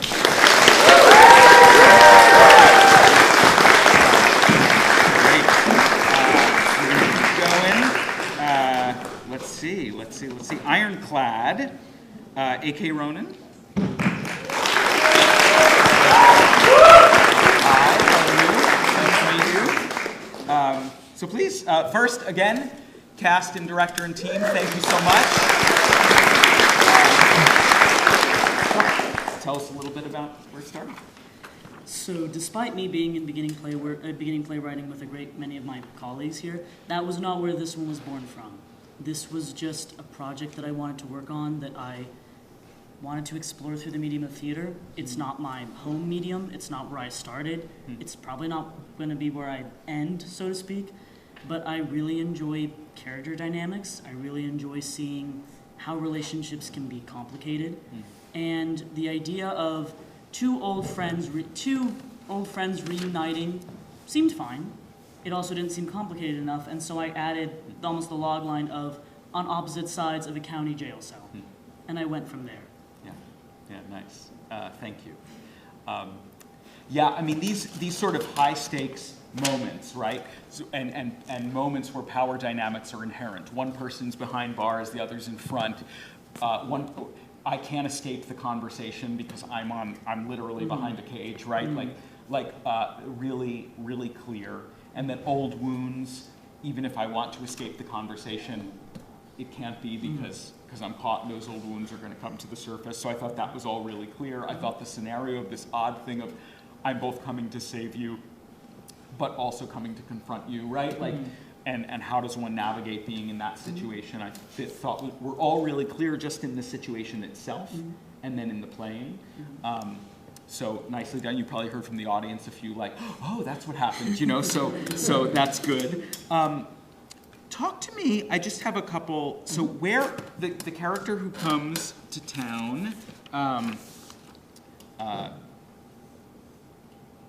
Jesse? Jesse. Talk to me about, so Jesse's a few towns away, tell me, just give me a little of the reality of how this plays out for a moment. Jesse is probably in a bar, honestly, gets a call from his old buddy Tommy. Hey, you remember Robin from high school? Yeah, what's going on? He just got arrested on a shoplifting charge. What? Nah, we don't actually think he did it, but something's going on. I'll be right there. Give me a few hours. Jesse drives a few cities over. Got it. Luck of the draw. Okay, got it.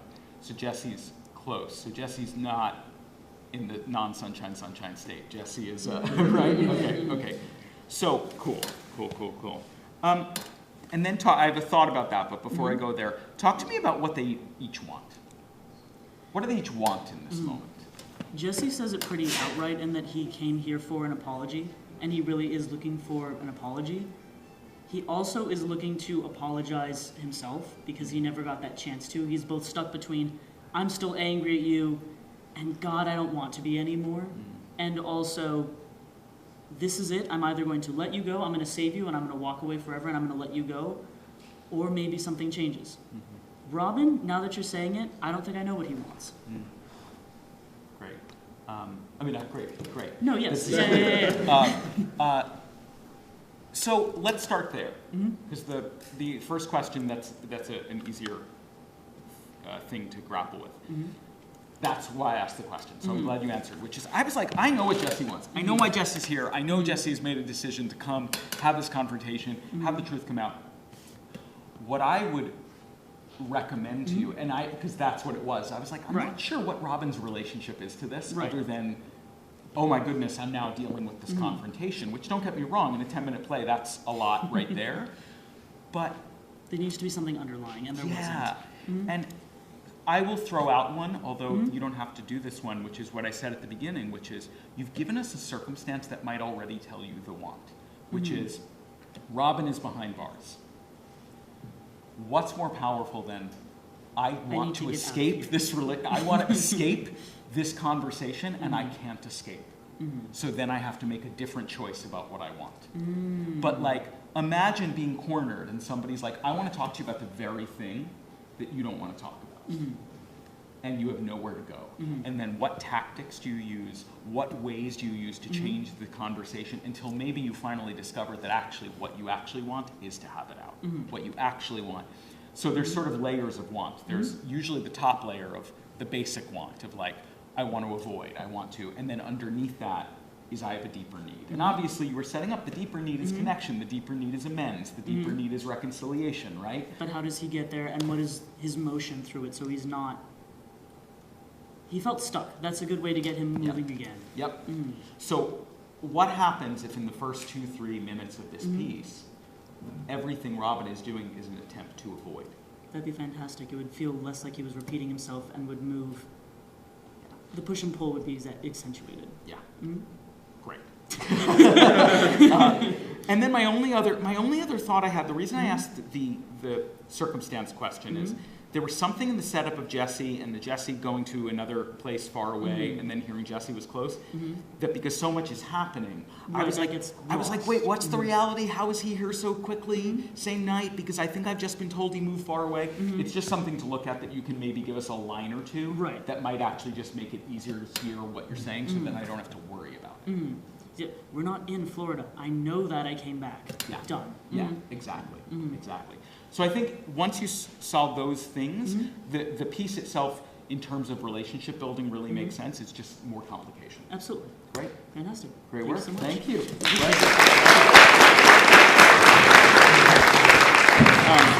I've told people who have been in this before that a trick you can do if you want to check if you are clear on what your characters want is you actually write a version of the play where they keep saying what they want, where they say, I'm turning away from you because I want you to know that I'm angry at you. Like they literally speak their subtext, they speak what they want, and then you cut it out later, obviously, but, or not, it's very exciting. Okay, Fighting for Freedom, Lance Mack.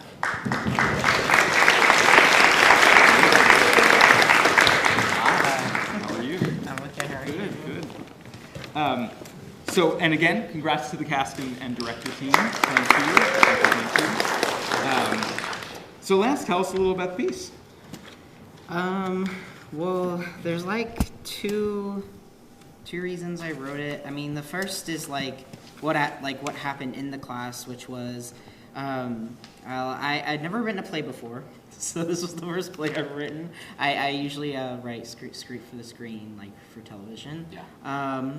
And I'd also, so there was an assignment she assigned us, which was like, and this is what I ended up using because I couldn't think of any other ideas because I was so new to the medium, and it was like, look at a headline and then based off that headline, like write like an idea for a 10-page play, basically. And I think the headline I had found was, I can't remember it exactly, but it was something along the lines of like, you know, this sleepy town, like, some random suburban city name, I can't remember, like had an ice facility built in it. Here's what the residents think. And they only interviewed white people. And like, what was their perspective on this? And of course, it's the like, you know, the like, oh, like it's such an inconvenience because like, you know, like our neighborhood was so peaceful, and now there's like all these like ICE people, and there's all these protests, and you know, it's all like white people problems, right? Like they didn't interview any like, you know, families affected by like people who were being arrested, being like, hey, like what's going on with you? Like, no, it was just about like people complaining about the inconveniences of ICE being in their neighborhood. And then also it also stemmed out of and then the more like police side of it was more from a personal experience where I was arrested. Right before coming here to UC Riverside in Bakersfield, I attended like a city council meeting with some friends about Palestine, got arrested. And so I wanted to explore, because, you know, and I like grew up with a conservative family. I feel like a lot of people assume like the police are your friends. So I also wanted to explore this idea of like, if people really knew what the police were like maybe, I don't know, it's all about empathy, I guess. Like that's the main. So there was like a lot of things that came together at once, but also the irony is I started writing this piece one way and then I actually got called to the trial. So I kind of changed directions a little bit, but like I had to like re-experience all of this while I was writing the piece. So that was kind of fun. Not really, but I was found not guilty, so yeah. So I think there was a lot of things that inspired it, but I think the main thing was exploring the idea of like, I know I have family members who speak like this. They speak about other people's struggles as if it's an inconvenience. Like I come from Bakersfield, people always complain about homeless people, things like that, where it's like someone else's struggle is an inconvenience to me, so now I feel like I have the right to complain about it and make it like my life is so hard, when it's like, but they're the ones that are actually experiencing the struggle, and and why are their voices not being centered? And so Thank you. So along those lines, I really heard and saw that like clear setup, right?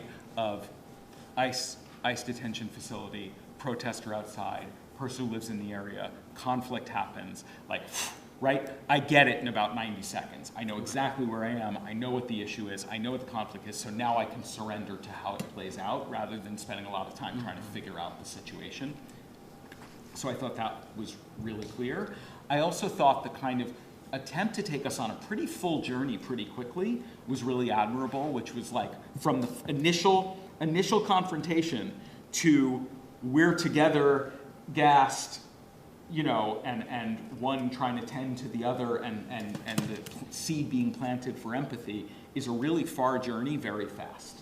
So, and I mean that in a complimentary way, that you clearly knew what you were wanting to get to and expressed it fully, right? So I thought that was really nicely done.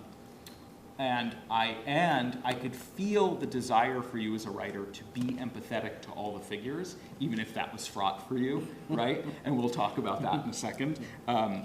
So I appreciated that, because, right, when we're writing a piece like this, we have to allow ourselves the permission to write the very people we might not agree with and to give them their full humanity. Otherwise, the piece becomes a kind of satire as opposed to, right?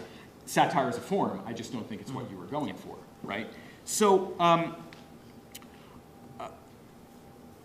you said something that I want to push on a little bit, which is you talked about the cops, right? You did something really interesting in the play, and maybe because of your own relationship to viewing cops, and again, I'm not offering an opinion on this, I'm sticking to the dramaturgy of the play.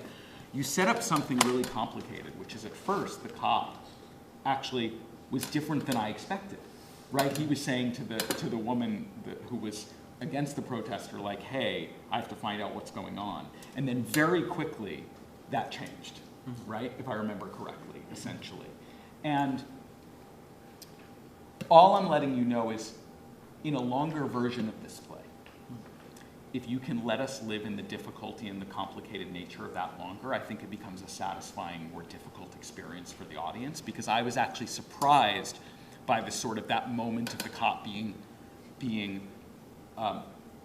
I'm not going to say siding with, but seeming to go one direction and then very quickly going another, right? Where he sort of dismisses the Karen in training, right?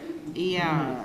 I guess I was trying to lean into the idea that the cops are really nobody's friend in that moment. I don't know if that came across, but like you could call a cop for help and they can turn on you. Right. Like, because that happened to me before. Right. Where I was in a domestic violence situation, called the police, and then I answered the door, and because I was the male, they assumed I was the aggressor, and they told me to put my hands up. Right. And that was the last time I called the police. But I wanted to show that like the police are nobody's friend. Right. They are not there for you. They're not there for the people you call them on. So that's what I was trying to go Gotcha. for. So I have a thought about that dramaturgically, which I'll get to in a second. Yeah. And then the other thing is, let's talk about this ending for a second.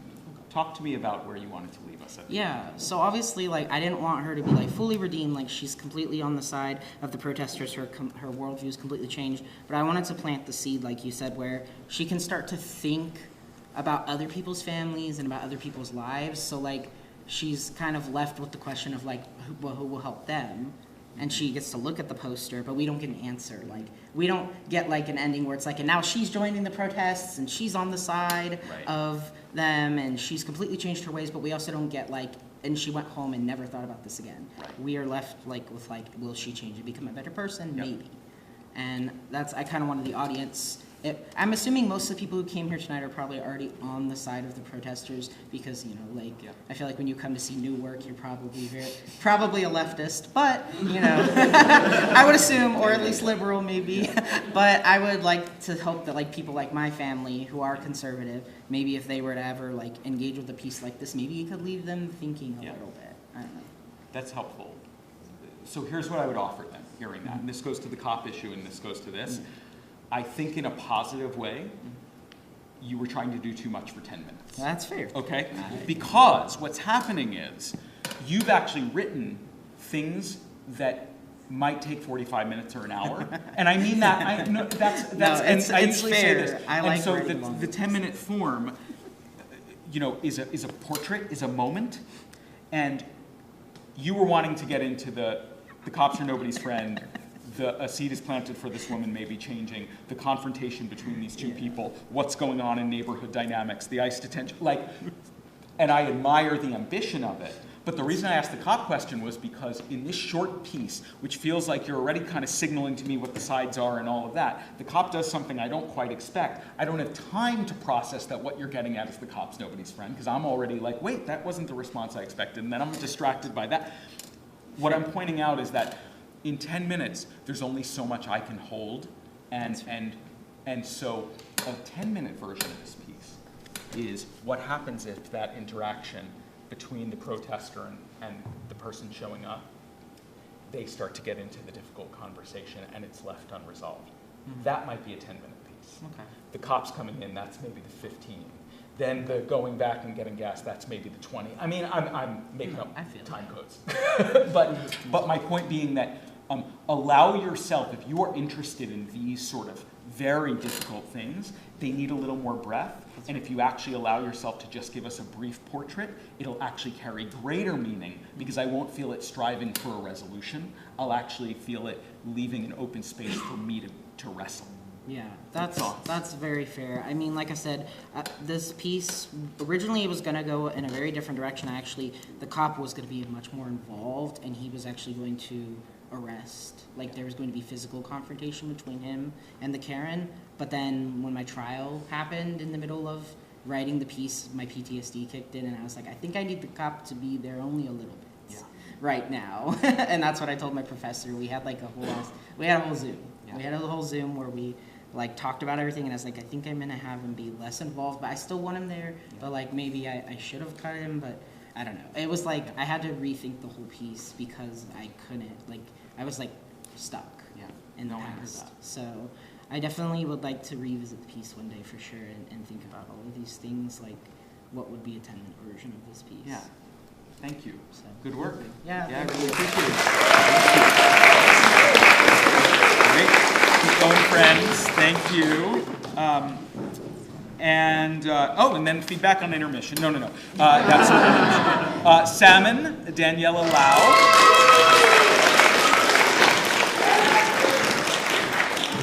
Hi. How are you? Nice to meet you too. Thanks. And again, to the cast and team, director, thank you so much. Tell us a little bit.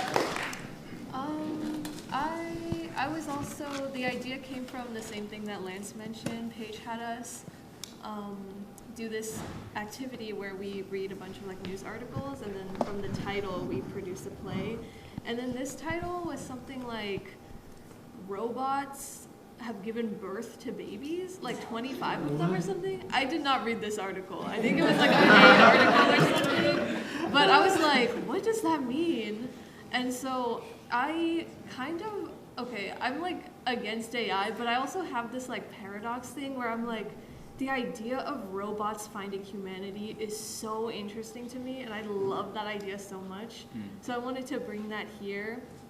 The original play was like, I think 4 characters before I found out that we couldn't have 4 characters. But it was gonna be like the parents and then Soph and Violet, and then they were gonna have like an awkward conversation where the robots are kind of like trying to talk like humans do. But I decided to settle on like only the 2 girls because I feel like they are like the central part of like, they're the ones being the most affected, especially Soph, and like trying to build connections with each other when they have like completely different upbringings and like are so affected by like the robots. Yeah, thank you. Yeah, I appreciated the sort of very clear, like these 2 very different figures who are coming together and navigating this relationship and what's known and what's not, and you're giving 2 very different pictures of humanity and the ways people interact and how people come to sort of bridge gaps even given that. And I thought that was a compelling and clear approach. And if you couldn't do it with the parents, I understand the sort of like, you know, even just the clear situation of, I appreciate the way on stage things like food can be like, oh, this is a marker of who these people are and how they operate in the world in which they live, right? And so I thought that was nicely done.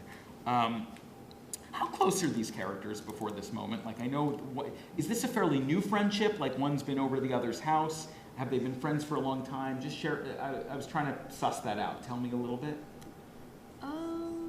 It's kind of fairly new because it's like their first school dance, which I think happens in like first semester. So they did meet at the very beginning of 6th grade, but they didn't know each other before then. And so it's like a couple months into the friendship, I'd say. And the forgive me, the character who is raised by the robots, that's Saf. Saf. Talk to me about Saf for a second. Do you think Saf's way of being in the world is because, like the nature versus nurture question, is a product of being raised by robots? Like, just talk to me about why you think Saf is the way they are.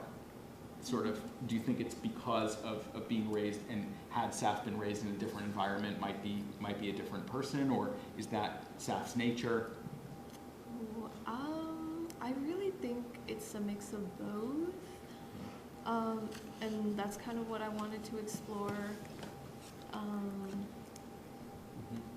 don't know. This I wanted to explore like aspects that like robots or like, sorry, this is kind of hard to word, like humanity, or like how people define humanity is like based on those things, like romance, especially, of course, humor, which we brought up, and then like other forms of love, like friendship, romantic love, like I mentioned, and then like familial love.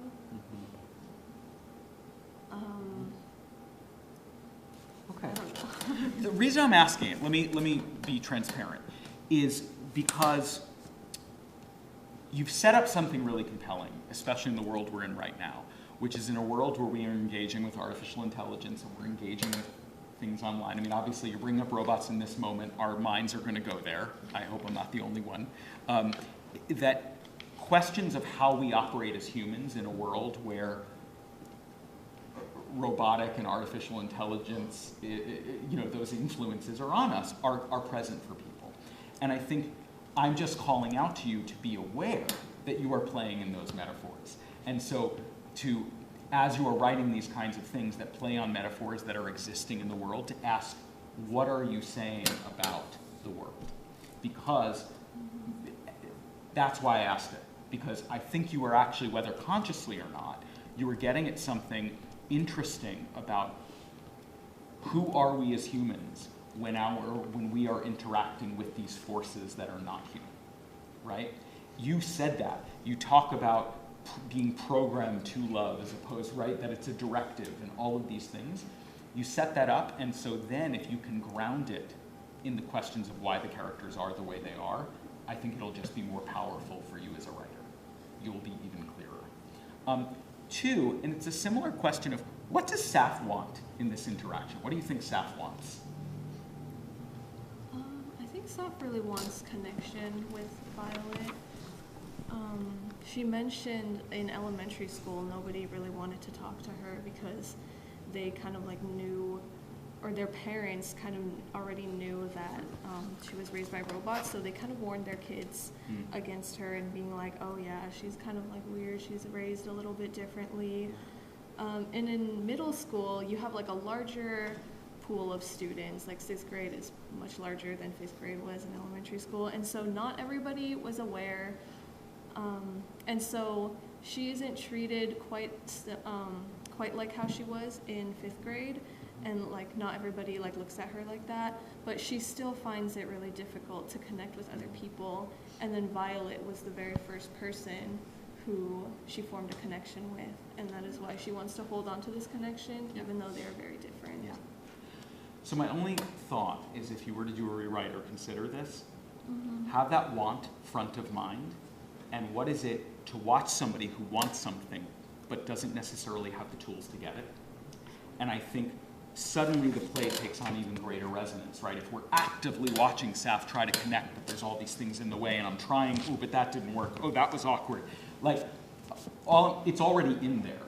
And I think just if you heighten your awareness of what the character is desiring and the ways in which they are attempting to get it, and the ways in which those attempts are faltering, the comedy will be greater, the humanity will be greater. So I think that's just something to be aware of, is letting the want guide the way. Questions, thoughts? No, not really. Thank you. Okay, you're welcome. Good work. Thank you. I mean, I will tell you, most plays operate in people trying to get things and doing it wildly and perfectly and it failing and then having to figure out the other way to do it. I won't say most. A lot of plays operate that way. So it's something just to think about in your own writing. For the ones we love, Winter Johnson.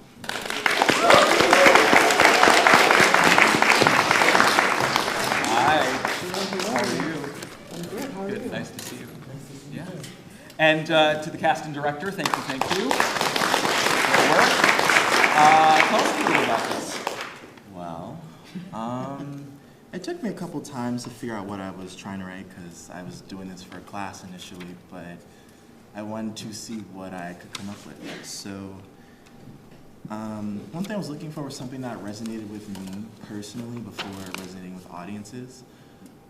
So I decided to make something that I guess inspired me, and I kind of came to the conclusion of just I feel like a lot of things I don't see is essentially, what is it? I guess queer communities and trying to develop like their own like, trying to kind of counteract the inner like monologue of themselves, especially in a queer community. So I tried to put it somewhere like Atlanta, Georgia, where I felt like it could have a better cultural impact. And I thought that, I mean, there's nothing better than just like a regular guy who's, you know, is on his way, you know, living life on the daily, who thinks he's living, and somehow is proven wrong. And so I wanted to expand on that. So yeah, great. Thank you. So I really thought the sort of setup of these people who see each other but are still sort of nominally strangers on this bench in the park or wherever they are out in public, and that kind of setup of playing out of this writer who's sort of trying to create but is maybe not expressing fully, and then having this interaction, and then having to, with this third figure, which is sort of an inner voice, having to figure out what it is to express fully, and then how that plays out emotionally in interactions in the world. I got all that. So all those pieces are there. And I think also thinking strategically and smartly about time and place and where does this take place and where will it have the most resonance makes a lot of sense. So my question for you is, let's talk about that third figure for a moment.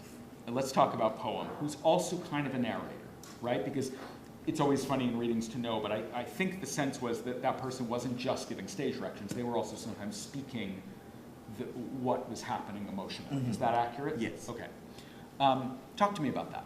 Well, I feel like what I was trying to build here was like Tyler has kind of two forces happening here, an external force, which is Saxon, and an internal force, which I didn't want to see him like argue with himself or just like, I feel like I needed to see something more tangible. So I decided to create the poem that he's creating. I wanted it to be more of a manifestation.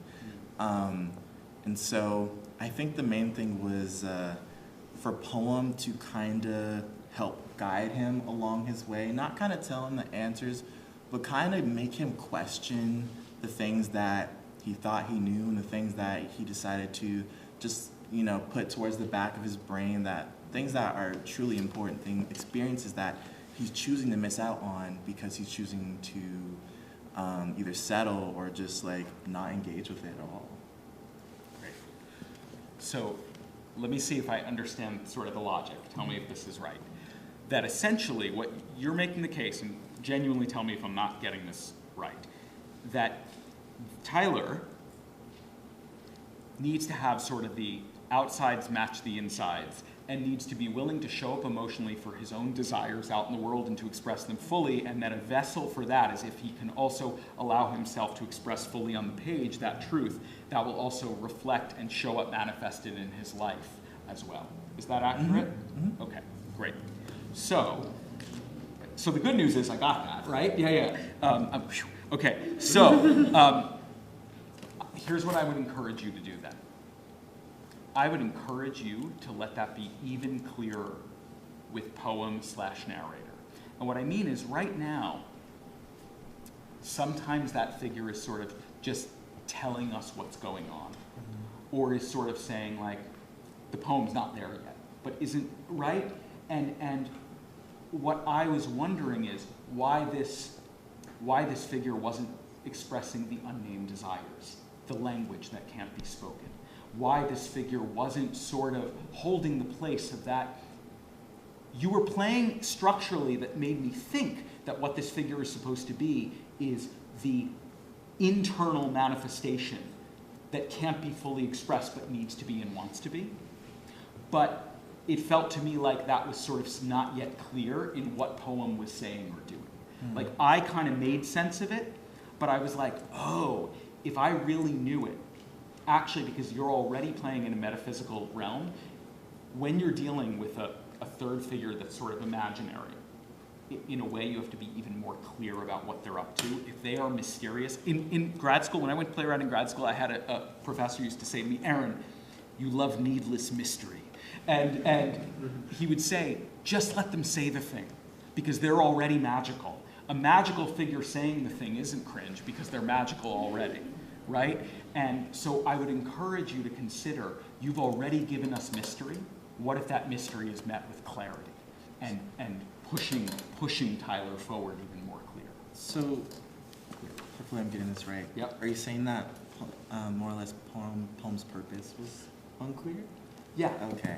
What I was trying to do was I tried to kind of throw in little pieces of the poem beforehand and kind of I guess you could see, because Poem says, I'm here for you. Yep. And I guess how that can be somewhat vague. Okay, I think I see what you're saying on that note. What I'm saying is, I would write a version, and then you can cut it back. Write a version just for you. No one needs to see it but you until you cut it back, where Poem is directly the subtext, the unspoken things, the things that Tyler needs to be pushed to do. Poem is saying it and doing it. And then you look at it and you go, I'm going to keep an eighth of that.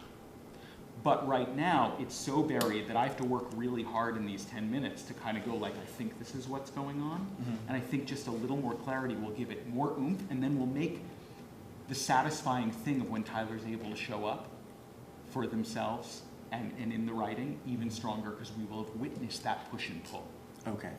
Does that make sense? Yes, I totally get what you're saying. Any questions? I think I'm good based on what you told me so far. Good work. Thank you. Thank you.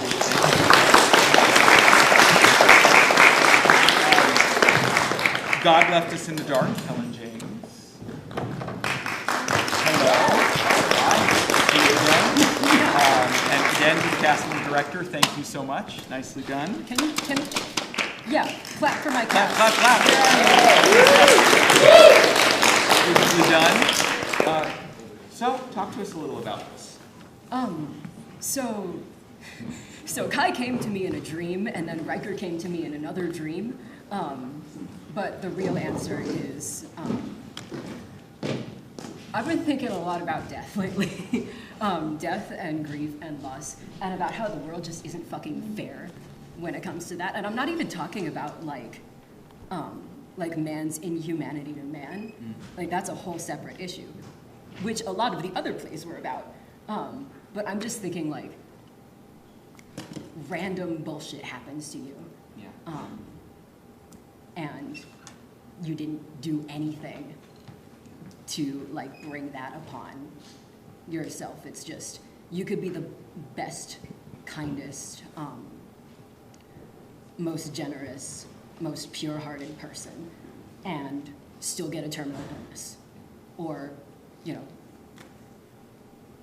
a tree falls on your house in a windstorm. Or, you know, your house catches fire and burns down. Just random, universal, like, things that we can't control happening. Because the world is a chaotic place. There's really no order to it. I've been thinking a lot about that lately. And I was like, I want to write about that. I want to write about people trying to understand that. And I think a big part of that for me is a lot of people here are my age. I graduated high school in 2021. So that was during a big, cosmic, chaotic, global event that we didn't really understand. Especially me, age 17, like trying to come of age into that. And trying to reckon with the world as I knew it suddenly no longer existing. Trying to learn how to exist in a new world. And I, kind of wanted to put that onto some characters. Thanks. But also that on a more personal level. Here's an embarrassing story. On Valentine's Day, my partner told me something bad that had happened to him, and I started crying. I had no connection to this event that he was telling me about. But I was like, you are such a good person, and I hate that anything bad has had to happen to you. And it was kind of that sentiment that made it into the play. Thank you. First of all, I appreciate that, hearing you share that that's what you were sort of exploring and resonating on, that I really appreciate that you kind of gave us, you're asking these big questions about existential things about the world, but theater more often than not exists in human relationship that then becomes the way in which we ask those questions. And so just having people deal with loss and grief and the complications of it and how people are imperfect and the complications of family in loss and grief allows us to hear all those bigger things, but also witness a story. Yeah, right? I was like, if I'm going to talk about these massive things, they need to be people. Yeah. They need to be inside people. That's right, because otherwise we can't sort of take those in, actually. Plays exist in, the specific becomes the universal, right? So, nicely done. I just thought, and the cast beautifully performed. I thought the clarity on sort of what it is to sort of try to hold on, right? That replaying of the video and not wanting to give it away and the odd resentments nobody talks about in families of like, oh, my sister's this way and she didn't deserve, all of that, I thought the messiness of it was really compelling. So nicely done. I need everything to be complicated. Yeah. I feel like I said something to that effect last year. I like complicated relationships. So I have a question. In this 10-minute version, and I've thought about a longer version, but before I go there, whose story is it? people, I'm a writer, I hate that question, but it's my job to ask it. Whose story is it? Is it, like, is there a protagonist, and if so, who do you think it is? In my mind, it's Riker. Okay. In my mind, Riker is the force around which everything else kind of orbits. Yeah. So, hearing that, my only thought for you is you've done something super complicated, which I think really, you've given us a template for a much longer play, which is you've got Riker as the center, kind of holding on to the past and holding on and replaying and obsessing and not wanting to let go. But you also have Mom, who's dealing with her own grief and her own family relationships. I think in the 10-minute version, what I found myself wondering is, what would it be like if you just stayed on the fact that Riker's not wanting to let go of this, and this is theirs, and this is theirs, and other forces are coming to try and get it, but no. And the reason I say that is I could feel the play bursting at the seams of the 10-minute form, and what I mean is that, like, Mom's story is a whole other story, and this story, like, Riker playing these videos and trying to go through all of them, and then somebody comes in and says, let me see, and I appreciated the complication of it, of that becomes a vessel for some kind of togetherness and healing potentially, but it felt to me like in the 10-minute form, center on your protagonist and what they're struggling against and how they're resisting attempts to have them let go. And then you do the longer version, a similar note I gave somebody else, and you can expand beyond that. 10 minutes can only hold so much, and once you expand beyond it, none of it is fully explored. And so allow yourself to go deep into one instead of broader into a bunch, right? So if you rewrite this, what is it to just put Riker at the center and find out if you don't leave that space in every attempt to hold on and every attempt to replay until they get it right, right? And then later on you can expand because you have the template to make it a longer piece. It is a longer piece. Yeah. There is currently a draft of it as a longer piece in my word processor. Okay. I do have a thought. A thing that was kind of did not make it into the draft that was performed tonight was the time period in which I wanted this to be set. It's supposed to be March 2020. That's the backdrop that I wanted to put it against, and a lot of that setting detail kind of got swept away. It still kind of exists, I think, in one line, vaguely mentioned. Yeah. But that's something that I would want to explore with. Sure. Well, again, especially if Riker's your protagonist, the idea of in a moment of great isolation and loss in general, to then have somebody's loss specific, and what do we hold on to in a moment of global loss and a feeling of being unmoored, right? So I would just say, and this is general for writers, don't be afraid to home in, and all that other stuff, let it fall away until it's time to bring it in, and it can only bolster. It's all there, so I heard it, right? Great work. Okay. Thank you. All right, friends, we're almost there. Thanks for the stalwart sticking it out. Blood and Thorns of the Past. Alex Corral.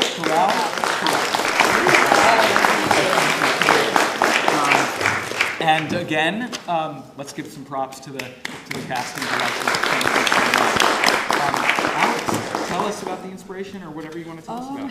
Yeah, so when we first started this class that most of us have been in, the first assignment that we did was a revision of an artist statement. And when thinking of myself as a writer, as an artist, what I gravitate towards, I write a lot of things about my culture as a Chicano and as a queer person. Those are just the things that I didn't get to see a lot of growing up, and it's always something that I strive to see more of in art. So that was the first place where my brain went. And then my other thought was I don't tend to actually combine the two enough. I tend to write about both parts of my identity very separately, and I wanted something that brought something a little closer together and that would hit home for a lot of people that I think don't have enough representation. So yeah. Great, thank you. Yeah, of course. Thank you. first, I really, again, hearing all that, it's so helpful to hear this because I'm like, oh, that was all contained in this interaction between two people, and that history and those perspectives are all very present. And I really was invited in a way to like the difficulty of family history and all the things that are being held, and the way love is there, and there's both a desire to escape and a desire to connect. And in just this simple, I need something from you, I want this ring, but actually what I need is much deeper, I need something else, and their needs competing, right? And that can wounds ever be healed? Questions of is forgiveness possible? What does that look like? Is forgiveness even desired? There's all kinds of things that were swirling in the piece that I think are, especially for a 10-minute piece, to have all that captured is really powerful, right? So I just have a couple thoughts. Yeah. I'm going to ask what does Marisol, I'm going to ask the want question. What does Marisol want? Why is Marisol here? She really wants that ring. As difficult as her relationship with her dad was, the relationship that she had with her mom before she passed away, and those memories of childhood are something that she can't let go of. Mm-hmm. And she's finally in this point of her life where she wants to be happy and she wants to get closure. She wants to let go of the things in the past so she can move forward with her life, have the future that she wants with Tara. Yeah. And that ring is the permission for her to talk to someone that she didn't think she would ever want to talk to again. Gotcha. So hearing that, so here's my first thought. Of course. Renee says something that I think you as a writer now have to deal with because you plant a seed for me, which is Renee says, essentially is like, I could have mailed you the ring, what do you want? I'm paraphrasing. Yeah. But I think it caused for me as a viewer an issue because then I'm like, yeah, what does she want? Because then what's happening is that I am seeking the deeper want. Yes. Because the ring itself could be handled in a different manner. And I think that there's a decision for you to make as a writer, which is, what's the meaning of the ring an excuse for? I mean, I kind of spoke on it a little bit, but I think the need for closure and just this want to be able to move on, to be able to keep going with life. I think it's something that a lot of people struggle with, and it's I never got to, I can't let go of this thing in the past because I didn't get that closure. And I think wanting the ring, although she does clearly just want the ring, sure. the thing that she really wants is closure, is the excuse to be able to move on. Yeah. So what I would offer is, that's in there.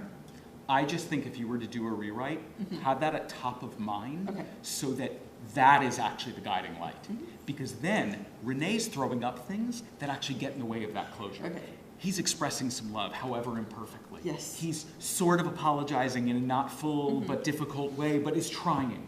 He's clear, right? And so this desire for closure to look like I've moved on, if somebody throws up and says, why can't closure look like something else? And I'm suddenly like, but I came here thinking the closing was going to be, I'm gone, right? Yeah. And instead closure might look like reconnecting, and how do I deal with that? No, that doesn't work for me. You suddenly are giving me, as human as the piece is, you're giving me even more human, right? Yeah. So I think if you want to raise that to the top. The other thing I want to offer is I want to offer a thought about the server, the server. I was having a fraught relationship with it, so I'll share with you.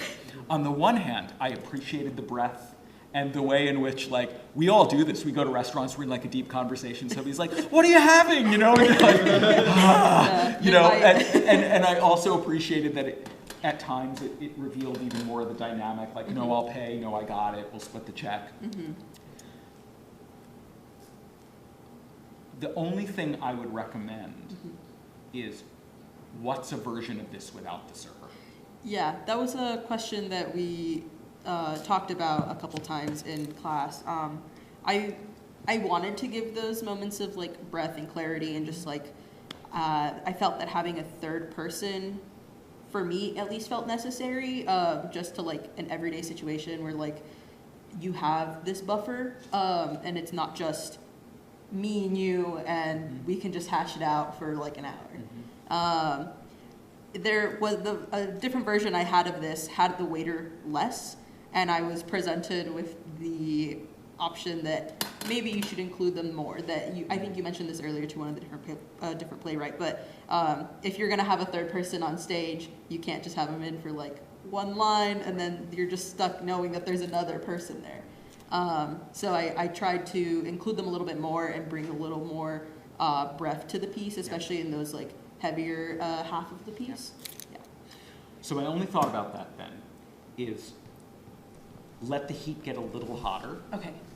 Before the server comes in. The reason why is there were once or twice where I was actually like, they're just getting to it, and it felt, and this doesn't sound like it was your intention, but I've been around enough to have seen this, where sometimes it's getting too hot and the writer doesn't know how to go there, so then they bring in a figure to kind of stop it, as opposed to it being, it's getting hot and they're just getting to something and it can't be fulfilled. Okay. And we are unsatisfied that it can't be fulfilled because it's been interrupted, which is different than it didn't quite get to that heat. Yeah. It almost did. And I was like, oh, give me 15 more seconds. Because then I feel almost the tragedy and the comedy of it being disrupted because they almost got to it, right? So I think just if you can fine tune that and let it actually be that it feels like that thing, that it's not because you want to give the audience a break, it's because it's a disruption. It actually causes a complication. Yeah? I like that thought. That's a good thought. Cool. Any other questions, thoughts? No, I don't think so. Thank you so much. My pleasure. Great work. Thank you. All right, friends, we are nearing the end. Feels like home. Sebastian Ocampo.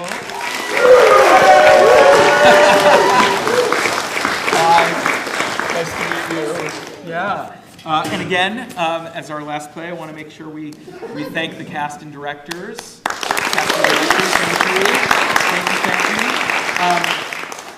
Talk to us. Tell us a little about your inspiration. Sure. This play was inspired by a real conversation I had with my mother. A few weeks before her birthday in February, we were deciding where to go for dinner, for her birthday dinner. And this is a real restaurant, Mi Lindo Nayarit in LA. It is one of her favorites. It's named after the state that she's from in Mexico, Nayarit. And yeah, I wrote this because my professor, Kimberly Guerrero, prompted us to write something political. And I had this conversation the weekend before that assignment was due. And that's kind of, it started off as a 2-minute scene. And then she pushed me to make it a 10-minute. And I'm very grateful for that because I really enjoy what landed on the page. Yeah. Nicely done. I thought it was such a clear portrait of like a moment and all the kind of history and complications that were present. And I thought even the questions that came up for me, which I have questions about, but also were satisfying about like what's been told to a child and what's been not, and how much do we sort of in moments of crisis reveal go, oh, I've never told this to you. Yeah. Also the way in which tangible things in our lives bring us home, I thought was really powerful. That kind of generational like relationship to what was going on with the child of the mother saying like, we gotta go, and be like, I'm not going anywhere, this is my home, this is my life. I mean, all of that captured in 10 minutes and in just the simplicity of two people sitting down for a meal, I thought was like so clear, so clear. Thank you. And that complication, classic inciting incident thing of like 90 seconds, 2.5 minutes in of a call coming in, and then that changes the trajectory. It's like, this is often full-length plays, how they work. You get like the beginning kind of scene of you set up the world, and then the inciting incident happens, and then everything spins out from there. You did that in a 10-minute piece, which is really skillful. So nicely done. Thank you. This is, I have to admit, the good news is I was sort of struggling with like, what do I, like this is a clear portrait. So I don't have particular like, oh, this needs to be worked on. Okay. I'll just share for you some thoughts about possibilities. Yes, please. A lot of times in sort of classic play format, and I don't know if this 10-minute play needs it, but it's something to consider in the future, is how the heat keeps getting turned up. And here the heat got turned on, but then it doesn't get turned up. And what I mean by that is like, the clunky version of this is a call every 2 minutes of the play where they're 2 blocks away. They're 1 block away. I see. We hear well, it's not sirens. We don't know they're coming, but right, like that these calls keep coming in, which then turns up the heat and actually makes the need to either stay or go higher. That you kind of, this is a classic thing that that external force keeps intruding. Yes. In this version, the external force came, but it was only once, and then they're kind of navigating it. Look, it's a 10-minute play, so that's fine, but it's something to consider. That you can let that heat continue to rise by having those calls. His friend calls, hey, they're not going the other way. They're now a block away. Right. 2, and I saw you kind of when I mentioned this. Consider the moment where mom says something about like they have an interaction. I can't remember where doesn't know the word for something. Doesn't know the thank you. Doesn't know the name of something. Do you know where I mean in the play?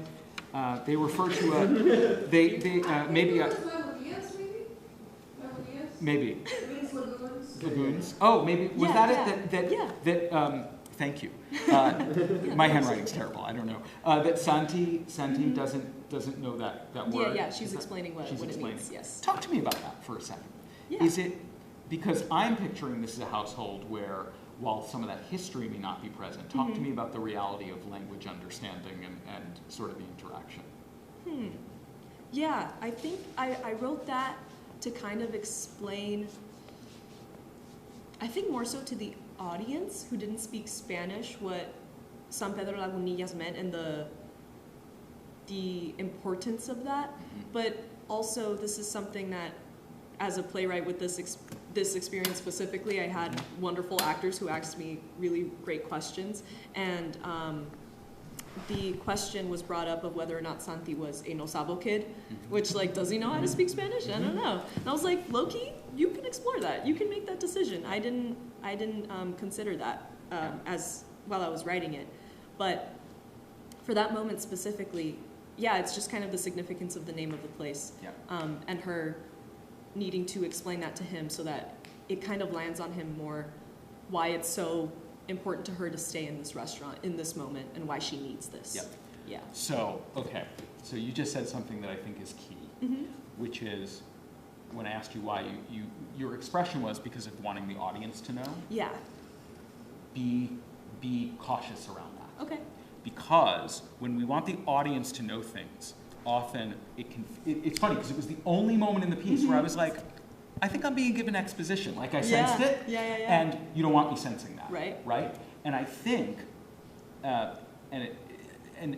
and so there's a world where, Santi is bilingual, but doesn't know the significance. Right. And then it becomes a meaningful moment about, like, I know that word, Mom. It's like, no, but you don't know why it matters. Yeah, but you don't get it. Yeah. Then I don't feel like I'm being explained to. I feel like Santi's being explained to. Okay. So I think this is just as a general writing thing. Be aware of that anytime exposition is coming up, you feel a need. Be really cautious to ask how is this between the characters, not between here and the audience, because the audience will sense it even if they can't articulate it. So I think just and look, it's a 10-minute play. You're still making decisions. I think. Make the firm decision, because then if he does know the language, that's one interaction. If he doesn't, that's a different one. You're so but right. You have to make the decision. Yeah. And I think for you, like, if you were to expand this, what is this? There are plays that are whole series of like meal scenes, or of scenes of people being in spaces where that humanity is shown, but the outside external forces keep intruding, and we learn something about the world in which they're in. That's just a form you can consider playing with. Yeah. Any thoughts, questions? I really enjoy that note. I think the ending is something that I struggle with because I didn't want it to be like pandery. I didn't want it to feel like I was kind of serving something on a silver platter, and I think I've hearing it now in front of an audience kind of, playwriting is difficult. You never know how things are going to land. You don't know if what you want to say is coming across well. So, making that choice of whether or not Santi understands the language, yes, I think that I will take that with me. Thank you. Thank you. Yeah. Pleasure. Thank you. So, it's been a Thank you for those who stayed. Thank you for everyone being open. I say this every year, but I really mean it. Like, it's an act of bravery to be like, here's my new play. I'm still figuring it out, and now some stranger is going to give me notes in front of people. So I just want to thank you for your generosity and for taking them and hearing them, and take what you want and leave the rest. Like, I'm just here to kind of offer a perspective and get you thinking. And thank you so much for having me. Thank you all so much. Have a wonderful night. Thank you for joining us. Thank you so much, Aaron. Really appreciate it. Yeah. It's a full evening. A full, wholesome evening. I was like, oh, if we're going to Oh, it doesn't matter.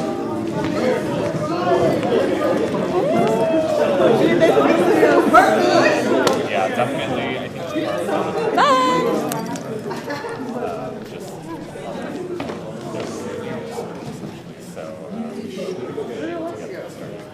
Alexa. But yeah, by 11:30. I don't know.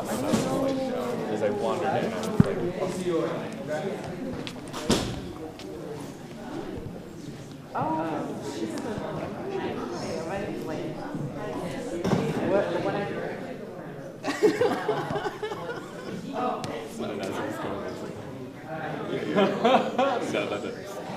I understand. But yeah, it should be.